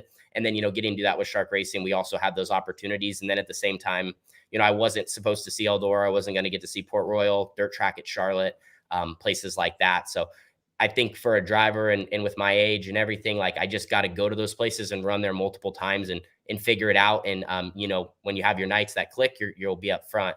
But the main thing is just seeing tracks like that, that are probably a little bit more intimidating than some of the others, that are more notable and have the big pain shows. Yeah. How about Port Royal, the qualifying on the wall there, those couple nights, huh? That's Port was actually now probably one of my new favorite tracks. I really enjoyed there. The qualifying on the fence is nuts. But I love how fast it starts out, how it slows down. And I feel like when your car is really good, you can basically run anywhere. You're not really set to a certain line. You can run the bottom, you can rip the fence. You kind of have every driving style in there. And, obviously when your car is good, you move forward, and on a half mile, you can't really hide if you're not. So you just go. But Port was a lot of fun. Of course, it's hard to beat Eldora. I'd love to run 10 nights in a row there. And then, Knoxville is great too. I got a good amount of laps at Knoxville this year, which is big. You got to, if you're good at a place like that, it obviously pays a lot of money. So, really can be helpful. Yeah, Port's just blessed with good dirt. If we could have Port Royal dirt at 90% of these racetracks, it'd be really, really good. Yeah. We have a couple paid questions. These guys paid, so I don't want to let them sit too long because they deserve to get talked about.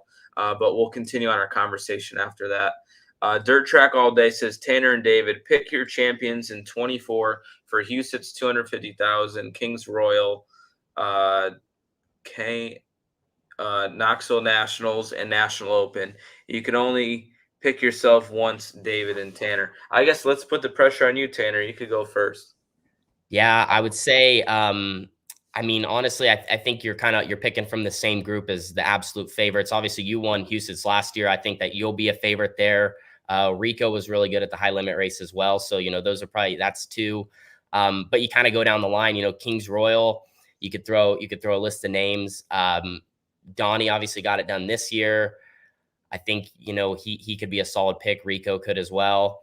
And then once you kind of start getting towards National Open, that's kind of where there could be more of a surprise. Brent Marks won it this season, or just someone that's, more, I guess, out there on the porch. So if Darren Pittman or someone was in the 69K again, like, that's someone I would have liked to see. I really wanted him to win that race. But I feel like, you're kind of picking from that same top 5 guys at all those shows, especially I think how the schedules will line up. There's all those big races everyone will be at. There won't be a split, between the high limit and the Outlaws. Yeah, Huset's, I think, is one where a lot of guys could win, to be honest with you. I think there's a lot of fast guys. Buddy was really fast this year. James McFadden's really fast there. Rico's obviously fast. Does Larson be able to race there or not? So it's so hard to pick one for all these champions. But for the fun of the question, I'll go for it. But I would say maybe Rico at Husitz, Kings Royal, Logan, because he's so fast there. Knoxville Nationals, I'm going to pick me. I finished second the last 2 years. I feel like I'm due for another one, I hope. And National Open, man, if Danny Dietrich could qualify good, he races well there. And Brett Marks has been kind of the guy as well. Yeah. And maybe is there that time that Freddie Raymer qualifies good too and starts up front, because he races well there too, but can never start up front. But it's so hard to say, right? We're just throwing darts here. But National Open, I'll go Brett Marks for a repeat.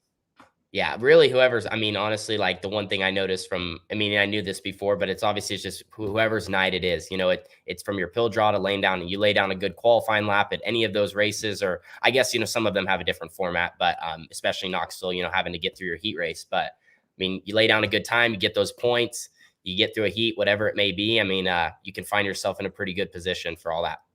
No doubt. Joe Nicholson says, I appreciate all the work you both do on social media to bring attention to sprint car racing. And thank you, Joe. I feel like it's kind of our duty. And Absolutely.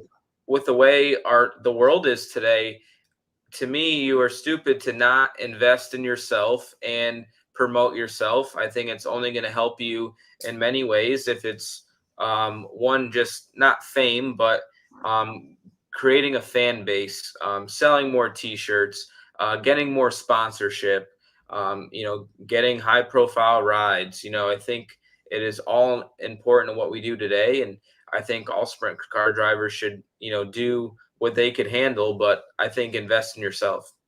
Yeah, no, I think too, like nowadays we see so much of like everyone's kind of wanting to point fingers on how we can make the sport bigger, or, these people aren't doing enough. The promoters aren't doing enough. The tracks need to do better, the drive, whatever it may be. Like you could go on. And I think social media is I shouldn't say an easy route, but it's a simple route in today's day and age where we can all kind of contribute on an even playing field. And it's basically the world we all live in. And 95% of people today, or at least kids or whatever, everyone has a phone, is addicted to their screen and whatnot. So it doesn't take much to get sprint car racing in front of a new group, and that's kind of obviously that's what we do, and we need more of that. I think if everyone kind of took it upon themselves, instead of pointing fingers, the saying we say is point thumbs at yourself, like what can I do to make the sport better? And I feel like that's kind of, like I said, that's all our job. If we want to race for bigger purses and, have 20,000 people instead of 10,000 people at a show or whatever it may be, like you said, more sponsorship, realistically, the sky's the limit. And I think with, all the competition we're up against and, all the other options there are in the world, that's kind of where we probably get lost, not having as much stuff in front of everyone on the screen. So we need more of that to, have an opportunity to be right there with all the other activities you can choose from. For sure. No, I agree. So obviously your YouTube thing's been really successful. What year did you start doing your YouTube deal? So I posted my first video in 2016. I think it was September. Well, I created the channel in August of 2016 and posted my first video in September. Okay, awesome. And then you kind of committed to Facebook and YouTube mostly. Is that kind of your two platforms you put a lot of effort in? Yeah. So like when I first started, it was mainly just YouTube. That was really what I wanted to focus on. And then I feel like as the years have went on, the platforms have changed. Now you have TikTok and X and, Instagram, and all that stuff was around, but they kind of come and go in waves. But now I'd say I'd focus, mainly YouTube and Facebook. And then I do post a good amount on Instagram as well. But I did expand to Facebook because I feel like there's, an older audience on there. There a lot more kids are probably on YouTube, and there is adults as well. But Facebook definitely captures, I would say more adults on there spending time watching video, or now Reels is big. And, like my father who he sits on his phone and he watches Reels too, instead of going on TikTok like kids do or whatever. So it just is always changing. But I just try to stay on whatever platform, but those are kind of the main two. And I don't really think they're going anywhere. Yeah, it's amazing how many, like on my analytics, is how many 60-year-old men are on social media and following us. And I think that's a majority. There's more older men that follow me or watch my stuff than there is kids that are 15 to 25 years old, which is insane to me. But I know that that's kind of where our sport's at. We're kind of struggling a little bit to get that new generation in the sport. Where sprint car racing, the heart and soul of sprint car racing is that Steve Kinzer fan, that Sammy Yeah. Swindell fan, the guys that watched it big time in the '90s and so on. But it's interesting to see because those things are known now, right? You and Yeah. me know who watch our stuff in the ages, and to me, it is shocking, in my opinion. No, it is like, and you're not wrong about that. I was surprised for a while, how like, the 50 and up group and that's, not just on Facebook, but you have some of that on YouTube and you read the comments and, I get a lot of the, like I'll see the comment, maybe you just forget about it. You read hundreds of them. And then, maybe you end up meeting that person in person and it comes back as they kind of, hey, like I comment on this video and this is what I said. And, that older generation now, like everyone's on social media. I know a lot of it gets blamed on us the young ones, but everyone's on it. And so between all the platforms, you get these guys, watching and if they can't go to the race, that's the next best thing. But, with the streaming services and watching on YouTube and like, that's their only way to get their fix. So it really is nuts. Like I said, basically everyone's on there. So that's what's more crazy how, we don't have more of that because that's where you're going to get that, get that audience and potentially get them to our tracks. You have 3 times the subscribers to me on YouTube, but I get people that come to every event and they say, man, I love your videos. I love what you do on social media. Like, it doesn't matter. I'm saying at least 10 people at every race say something. So I know for you, it's even more than that. And obviously at the Outlaw shows, you're selling your shirts in the pits because you couldn't in the t-shirt trailers and stuff. And you'd have a big line at the end of events for autographs and stuff. But it's appreciated to me that what we're actually doing, we have subscribers and followers, but the people actually go to the races and watch your stuff and let you know they do it. And it shows you it's directly going towards the people that come to the races and it's working. Yeah, no, for sure. And I think for me too, it probably sometimes is like a reality check. I think it's easy to be, you could have an okay night or a bad night and, obviously you're frustrated and whatnot, but then, you have like, I'll get stories of people that say they drove 5 hours or 6 hours or something to come watch one night. Or like I was in Devil's Bowl and someone drove 800 miles just to come watch the race. And they came to the race, they bought a pit pass to get in at 1:00. They came to our trailer and then they're like, okay, we're driving home. We came in, we met you guys. We just wanted to come see you. And now we're turning around. We're going back home. We got 12 hours to go. So like you get just the craziest stories. And like, in that moment, no matter what I think my problems are, or, if I want to be running better or, you're stuck on like, how can we gain that extra 10th or, what can I work on in the cockpit to combine to make my race car faster? Like, you're like, man, it's really crazy. Like, these people that are so dedicated to sport and, love what we do and follow along and they're diehards. And like the greatest thing for them is that they got to come in and meet us or, we just watch the race and buy a $25 or $30 t-shirt. So for me, it ends up being a big reality check too on just like, okay, like I can get past my problems and move on to the next. And, for a lot of these people, they're, with their situation, maybe they're just making it by or paycheck to paycheck, and they're just so happy to be at the races. So it's really cool to get that experience and, meet those people and kind of hear their story. For sure. So switch gears a little bit. Like when you ran your own car and your family team, did you do a lot more physical work on the car? Like, obviously, I'm sure you help maintenance and stuff, but are you the crew chief or is that your dad or like, is it your sister? I see she works hard too. Like, so I guess how was it in comparison running your own team and then going to, drive at Shark Racing? For sure. So we, my own car, we kind of had a variety of different situations. Throughout my couple of years of running, I've had some mechanics at some points. I've had situations where we didn't have mechanics and it was, you could consider it a group effort or, mainly on myself. And then, Carly would be at every single race as well. Carly's a super hard worker and she got the chance she helped with Shark Racing at the end of the year to kind of fill a spot where some races we didn't have enough help.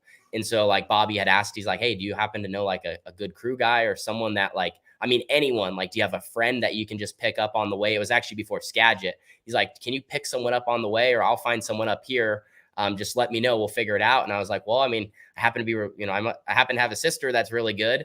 And so Carly started helping and whatnot. But on my family car, it was for most of this season, it was me, Carly, and then we had one crew guy. So there was us three. And then my dad does a lot on the team as well. But mainly he deals with the fueling and making sure the engines are running up to 100%. So that's kind of how that was going. And then at certain points, like, I would find a little bit of extra help. Like for Dirt Cup, I had a guy up in Washington, a friend of mine named Chris, who he, crew chief my stuff for that weekend. And then when I was at Knoxville, I had John Agan, who was a guy who had ran at Knoxville for years.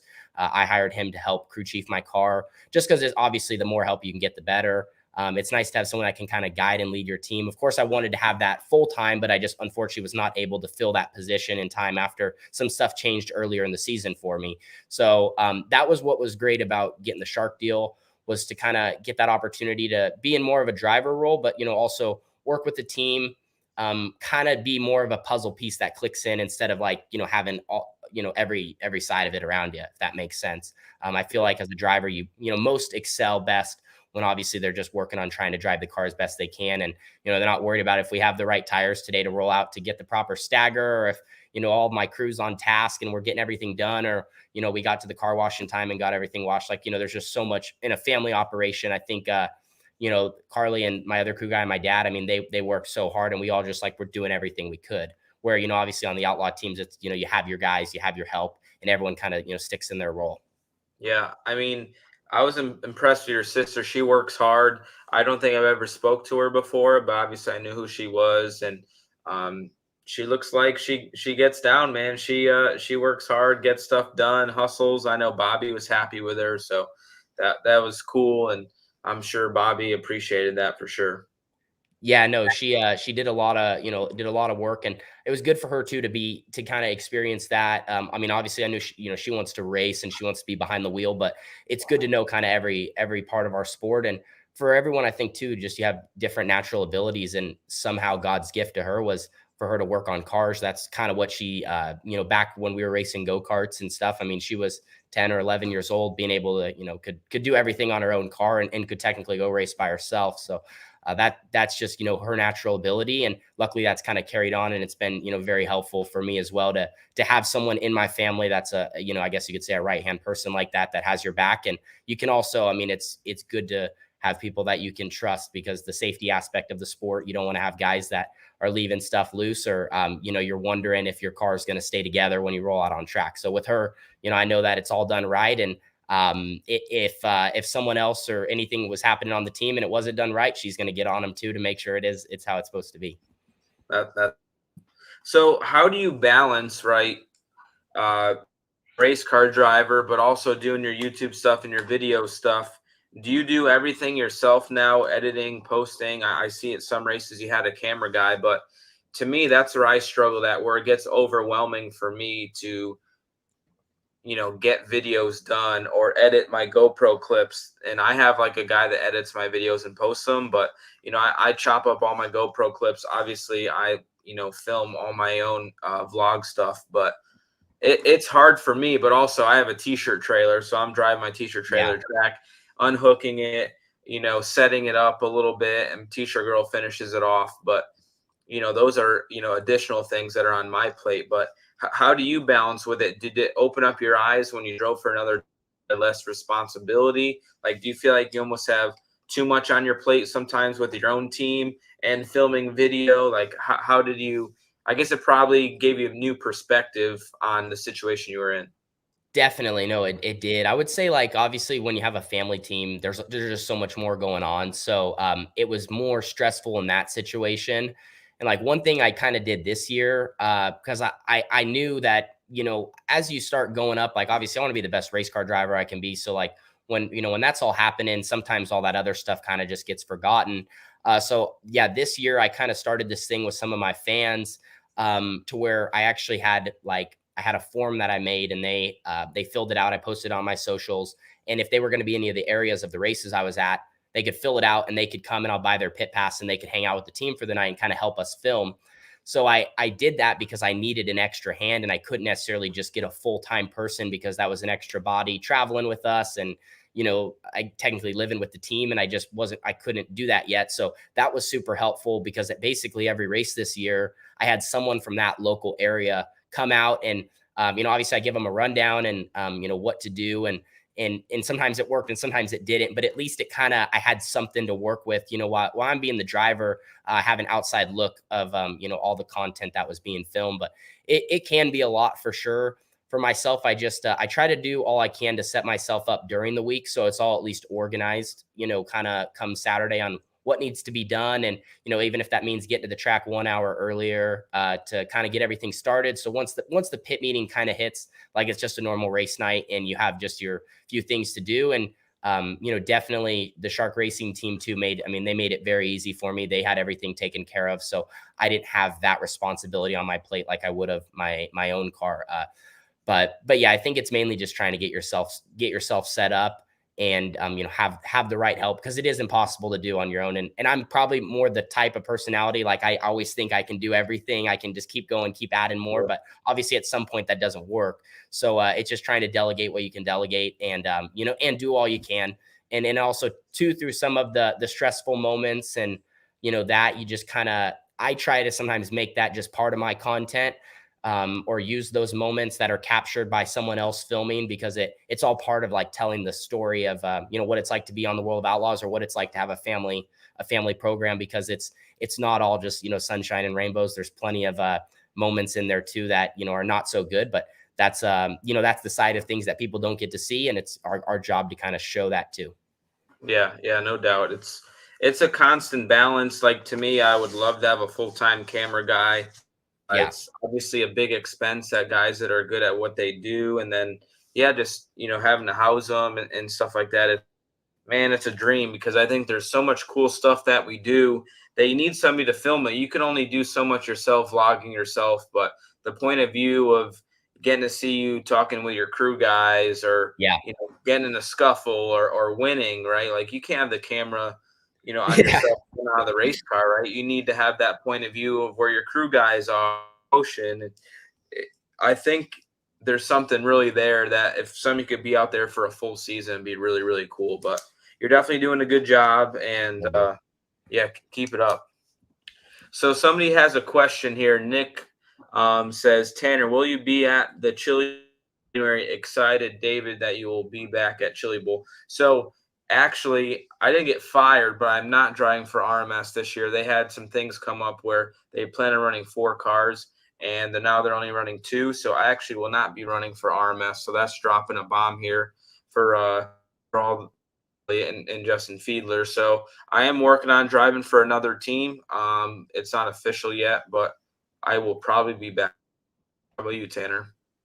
Yes, I will also be back in Chili Bowl. I'll have everything kind of posted here soon on exactly what it's going to look like in the car and whatnot. But I'll be back. It'll be my second Chili Bowl. So I'm looking forward to it. I had a blast last year, and it was kind of one of those things that I'm like, oh my gosh, I can't believe I've been missing this for, how many seasons. And even just if you go as a fan, like it's just such a big event. And, I was obviously there all week. I ran on Monday. So, hopefully if it all works out, I'll get to run early in the week again. I kind of enjoyed that. So then you kind of, it's like you're first on stage, and then you get to take some time off. You kind of know where you're at for the week and kind of hang out and experience it, from the other side of it.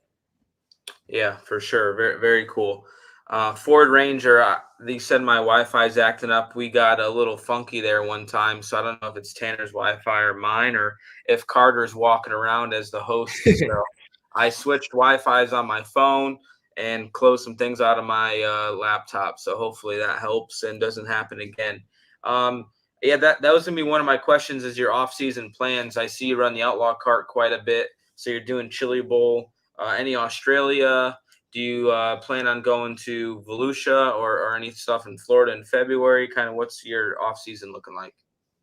Yeah, so right now, I got Chili Bowl for sure, and then I do run a couple cart races here and there throughout the winter, and mainly do that just because that's kind of like where all my friends are at, all the people I grew up with, family, like that's kind of what they do, because out here on the West Coast, that's a big deal in the wintertime is everyone goes racing indoors because there's really nothing else to do. It's so cold and snowing and raining and whatnot, so they all go do that. So I'll probably hang out at some of the races, go run a little bit, do Chili Bowl. And then after that, I don't know exactly yet.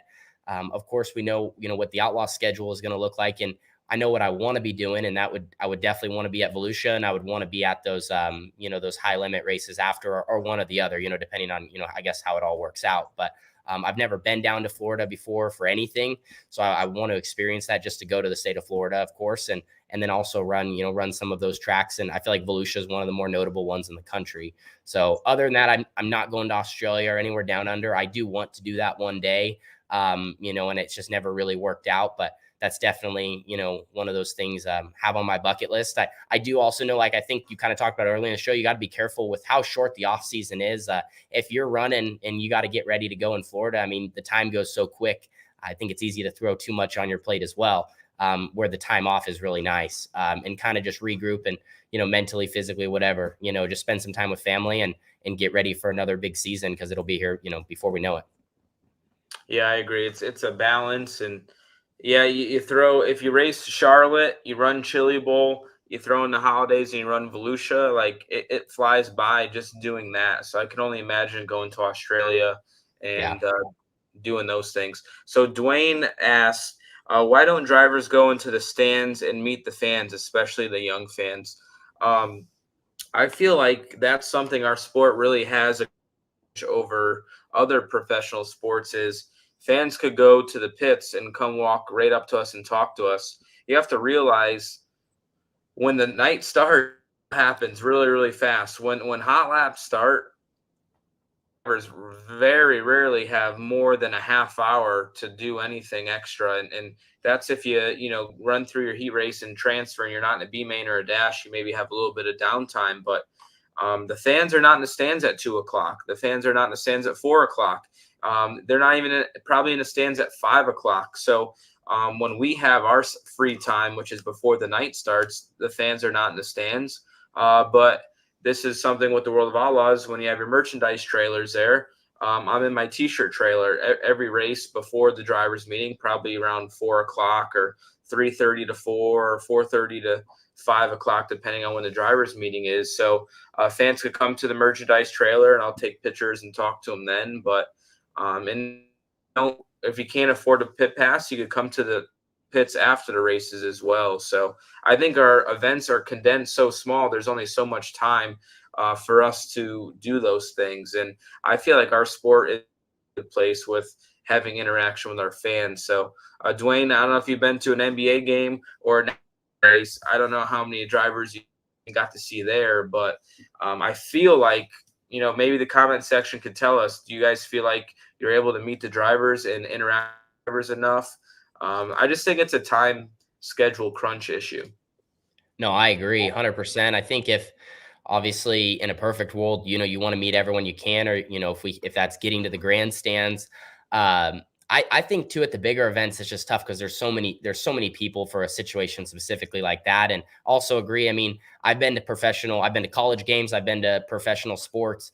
I mean, unless you're spending a good amount of money on a ticket, or you get some special pass, like you're not going to get to meet all the players, or get, as close as, fans get to the track to see the action. So I would say actually dirt racing 100%, like if out of all sports, there's not really a better fan experience. The fact that you get within a couple feet, maybe potentially have a conversation. I'm sure if, your T-shirt trailer is not super busy, people stand there for 60 seconds, 2 minutes, get a word in with you. And then of course, after the race too. So, I mean, there's many opportunities to meet the drivers and, see the rigs and see the cars, and, many other sports, obviously you don't get that. So dirt racing's definitely does that well. And I think if you go to enough races, you gotta get to see it from every side.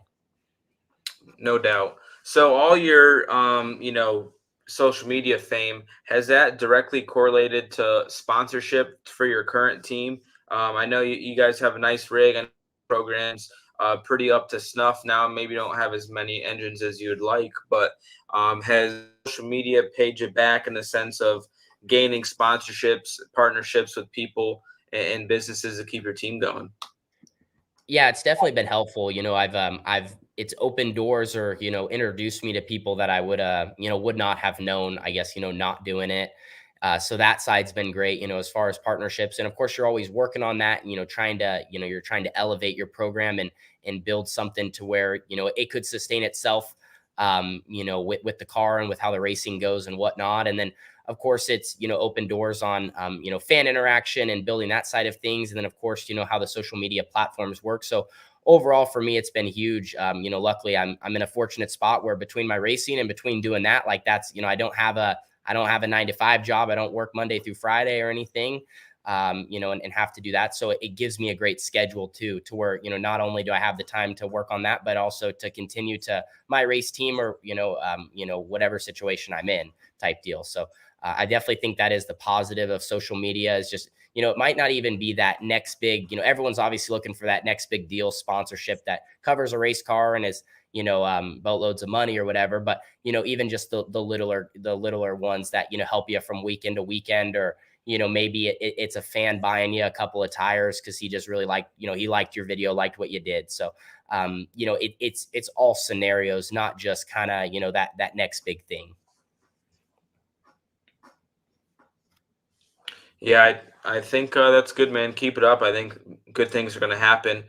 Corey Dunn had another question for you, and it was going to be one of the things that I was going to ask you as well. But Tanner, will you be in your family car now, or do you have something lined up for next season? I think the Crouch 11 would be a great fit. And that's question's very specific, but I guess what is your goal? Is your goal to, you maybe don't know what you're going to do next year yet, but you can fully answer it. But I'll let you answer it first, and then I'll stem off of it. Yeah, right now I don't have anything specifically. I'm working on some stuff. I think everyone's kind of in a spot besides, everyone that's kind of locked in is working on what, the next year could look like. Right now, kind of just waiting to hear on some things, and then also working on stuff for my family car. I think it's important for me to always be working, even though like I didn't run the last half of the year in my 18T, I do my best to keep that stuff up to date. I think you always want to have that to fall back on. Obviously not everyone is fortunate enough to have a team or equipment to fall back on, but for myself, like keeping that stuff up to date. And then also we're kind of planning, if Carly's going to be running races and what she's going to run. So we have to kind of, factor that in too. But so been working on that. And right now I don't really 100% know, but I guess like kind of the question you're getting ready to ask for me, like my goal is to be a full-time sprint car driver. Maybe, not necessarily to go run 120 or 130 races and go do as much as possible, but like, I think the next step or, in the near future, like definitely being a full-time outlaw or full-time with high limit. To me, it doesn't necessarily matter as much. It's just kind of, where the opportunity could be and just getting the chance to travel the country and be a sprint car racer, like that's kind of the step for me.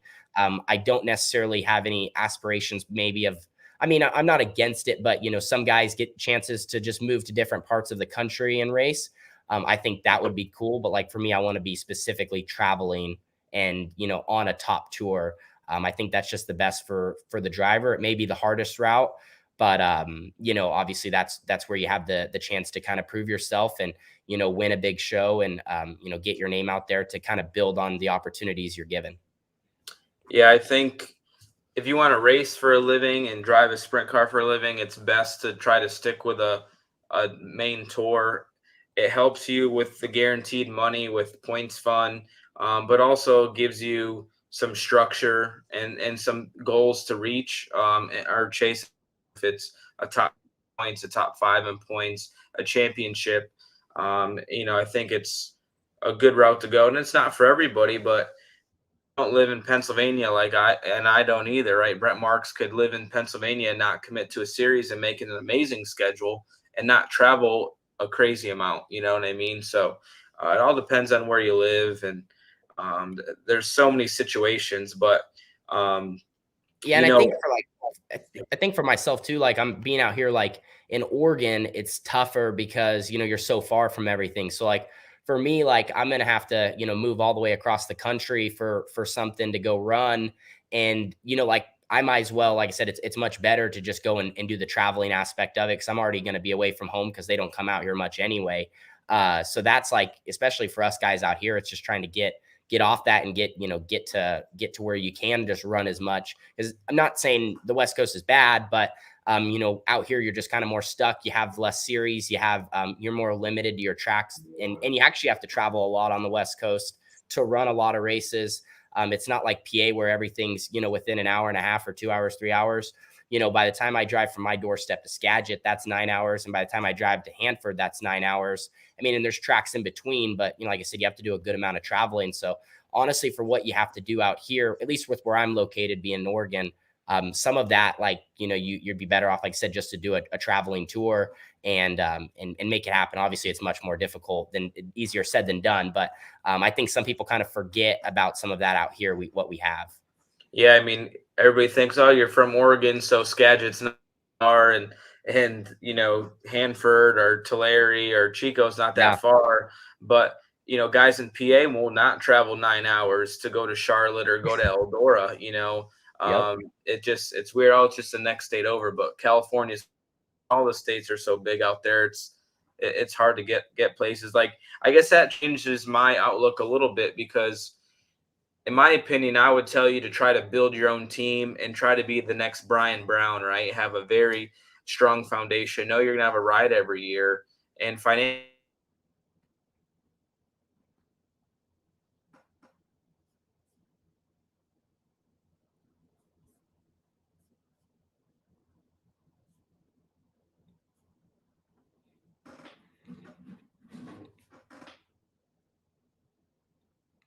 I think everything's froze, guys.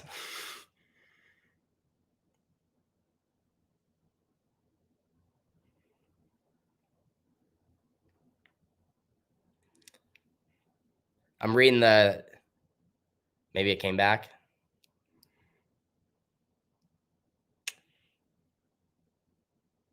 Yeah, I think we froze, guys. could you guys see me now? I think we got you now. All right. I don't know. I switched to my other Wi-Fi. We'll see if that one works. But man, AT&T has always been really good for me. But I don't know if more people are moving here or what's happening. I apologize, everybody. Yeah. But I don't know what you guys heard or didn't. But I was kind of talking about the Brian Brown aspect. I feel like that's a decent route to go. You have a decent foundation, but being where you live, if you moved, right, then you have to have a house and a shop. That's going to be a minimum of $500,000 to get something decent, no matter where you're going, where you already have a shop and a house where you live now. So that's a big, leap to cross and make it all happen.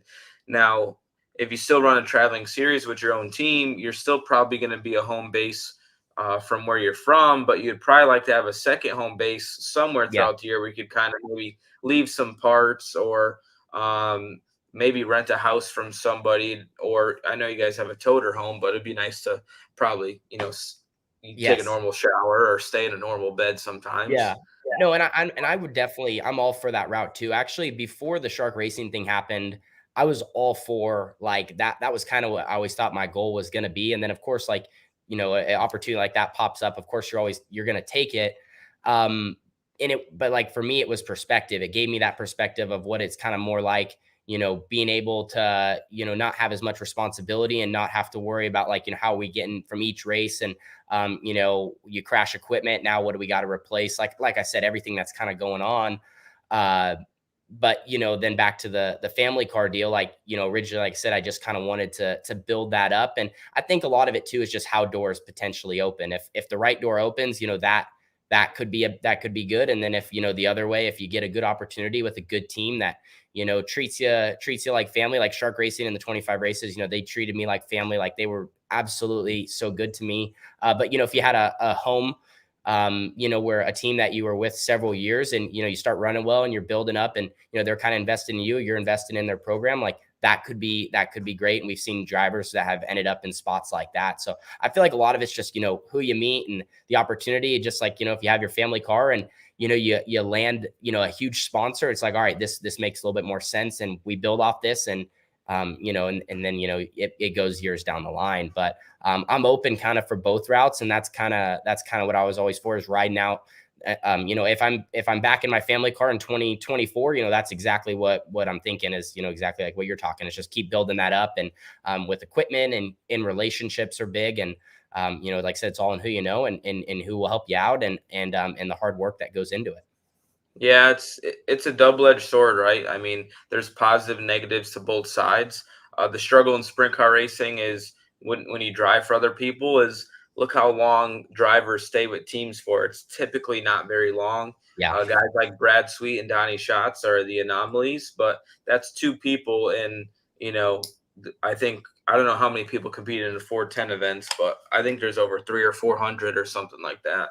And, it's a hard thing, but also if you don't have the money to race the right way with your own team, and you're bringing a knife to a gunfight to all these big events, that's not good as well either. So, I'm sure you'll make the right decision, whatever works best for you. And obviously, if you get offered a top-notch ride and you can make it happen, that's definitely a great route to go. And not having to stress, so having to order parts, or if you crash, it's going to cost this much.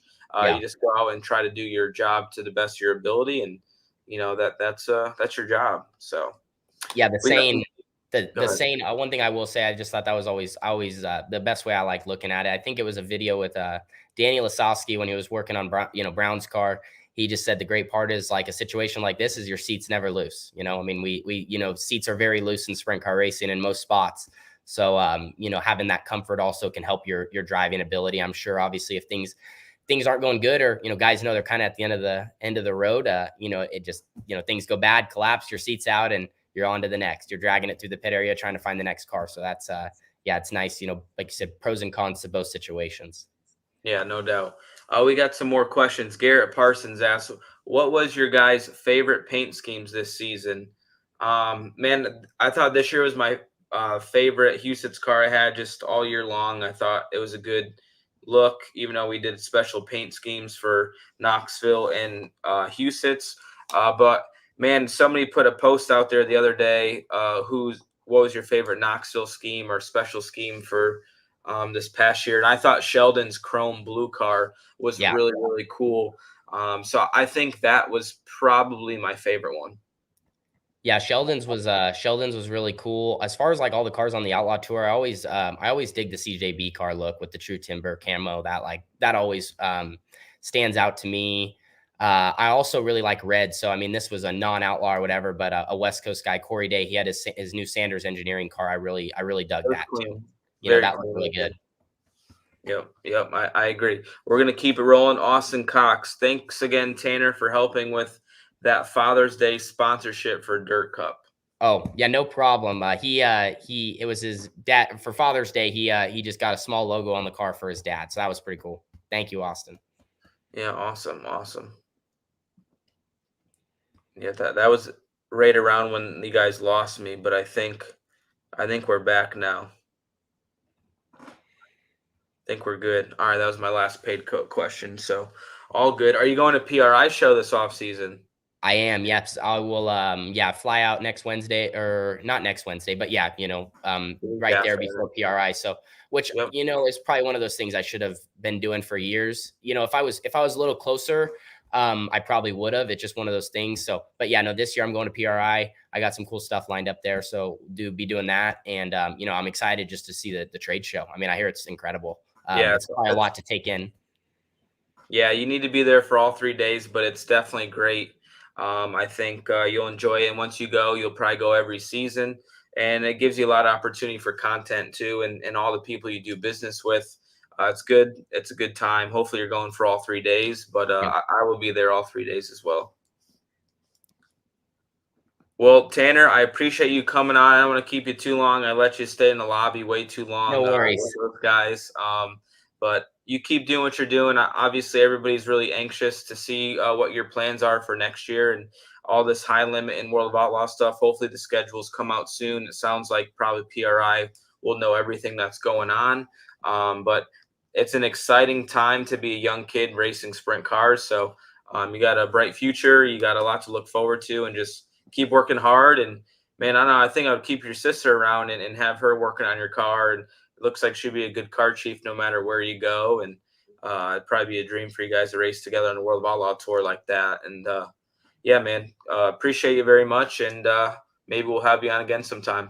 Absolutely. No, thank you so much. And, cool that you do this and whatnot. And yeah, no, I'll hopefully have everything out soon. And yeah, no, I'll definitely do my best to keep Carly around too, as long as, one of the other teams don't snag her. So, I mean, usually good help's hard to find. So that you have that, but appreciate it. And, it was great talking some sprint car stuff. Yeah, thanks, man. I do need a car chief. My guy kind of retired. So who knows? Maybe I'll be hitting her up for a job. Yeah, there you go. See you, man. Thank you very much. Absolutely.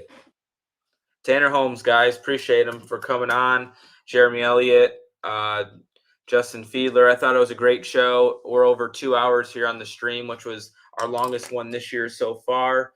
Didn't want to wear these guys out, but yeah, sorry about my internet connection issues, guys. I talked to somebody about it, but I'm going to call AT&T and yell at them because I don't know what's going on. I have like a $400 router with mesh points and all these things, and it's let me down. I think it's me this time. It's definitely not Carter this time. So we're going to continue to work on that.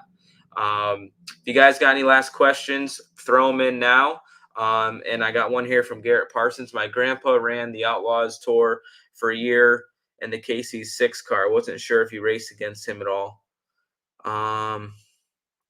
I raced against the 6 car. Was it Lonnie Parsons, I believe was his name, that owned the car. But I raced against Craig Kinzer a little bit, and I think Danny Lasowski a little bit when they were in that car. I think 07, 08-ish. But I did race against the car a few times. I know actually Cody Jacobs worked there for a short period of time. Barry Jackson was the crew chief there for a while. So, yeah, I definitely know of the car, that's for sure. But I got to thank all my sponsors, Marlowe's Metal Fabricating. If you're in Dover, Pennsylvania and need some metal work done, please hit up those guys, Donnie. They're great people.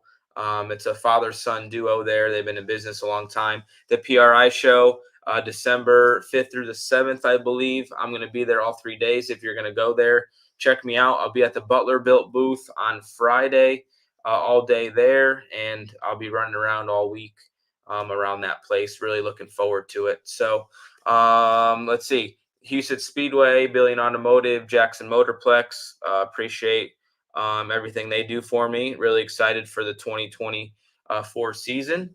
But man, really excited for next year. There's so many things to unravel here with everything that's happening in our sport, with these schedules, what teams are going where. So we're gonna have a lot of fun things to talk about. But next week we are gonna have Rico Abreu on. I believe it's November 30th. So stay tuned. Rico Abreu next week, November 30th. And then we'll get into December. Hopefully we'll have Cody Jacobs, my crew chief, on. Maybe we'll have some schedules out. Maybe we could have Brad Sweet, Kyle Larson, people like that. So thank you guys very much. It was a great show. I'm going to try to clean up my Wi-Fi, and I got a new light. Hopefully the lighting was better this week. But I'm going to continue to try to make this better, guys, and have no issues. And thank you very much. Please like, subscribe, ring that bell for notifications. We're going to try to do every week having a show. So check out shopdgr.com. We're currently running a sale, 20% off all T-shirts. And we'll have more sales as the holiday season goes along. So appreciate you guys very much. You guys have a good night. Enjoy the USAC race at Merced. We'll see who wins tonight. And, yeah, have a happy Thanksgiving. Thank you. Peace out, guys.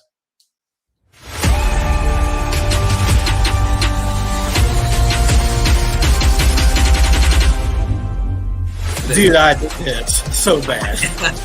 We don't want to look like to your crew chief here. Yeah, we don't want to look like we're soft. Is it you or the car? Oh, yeah.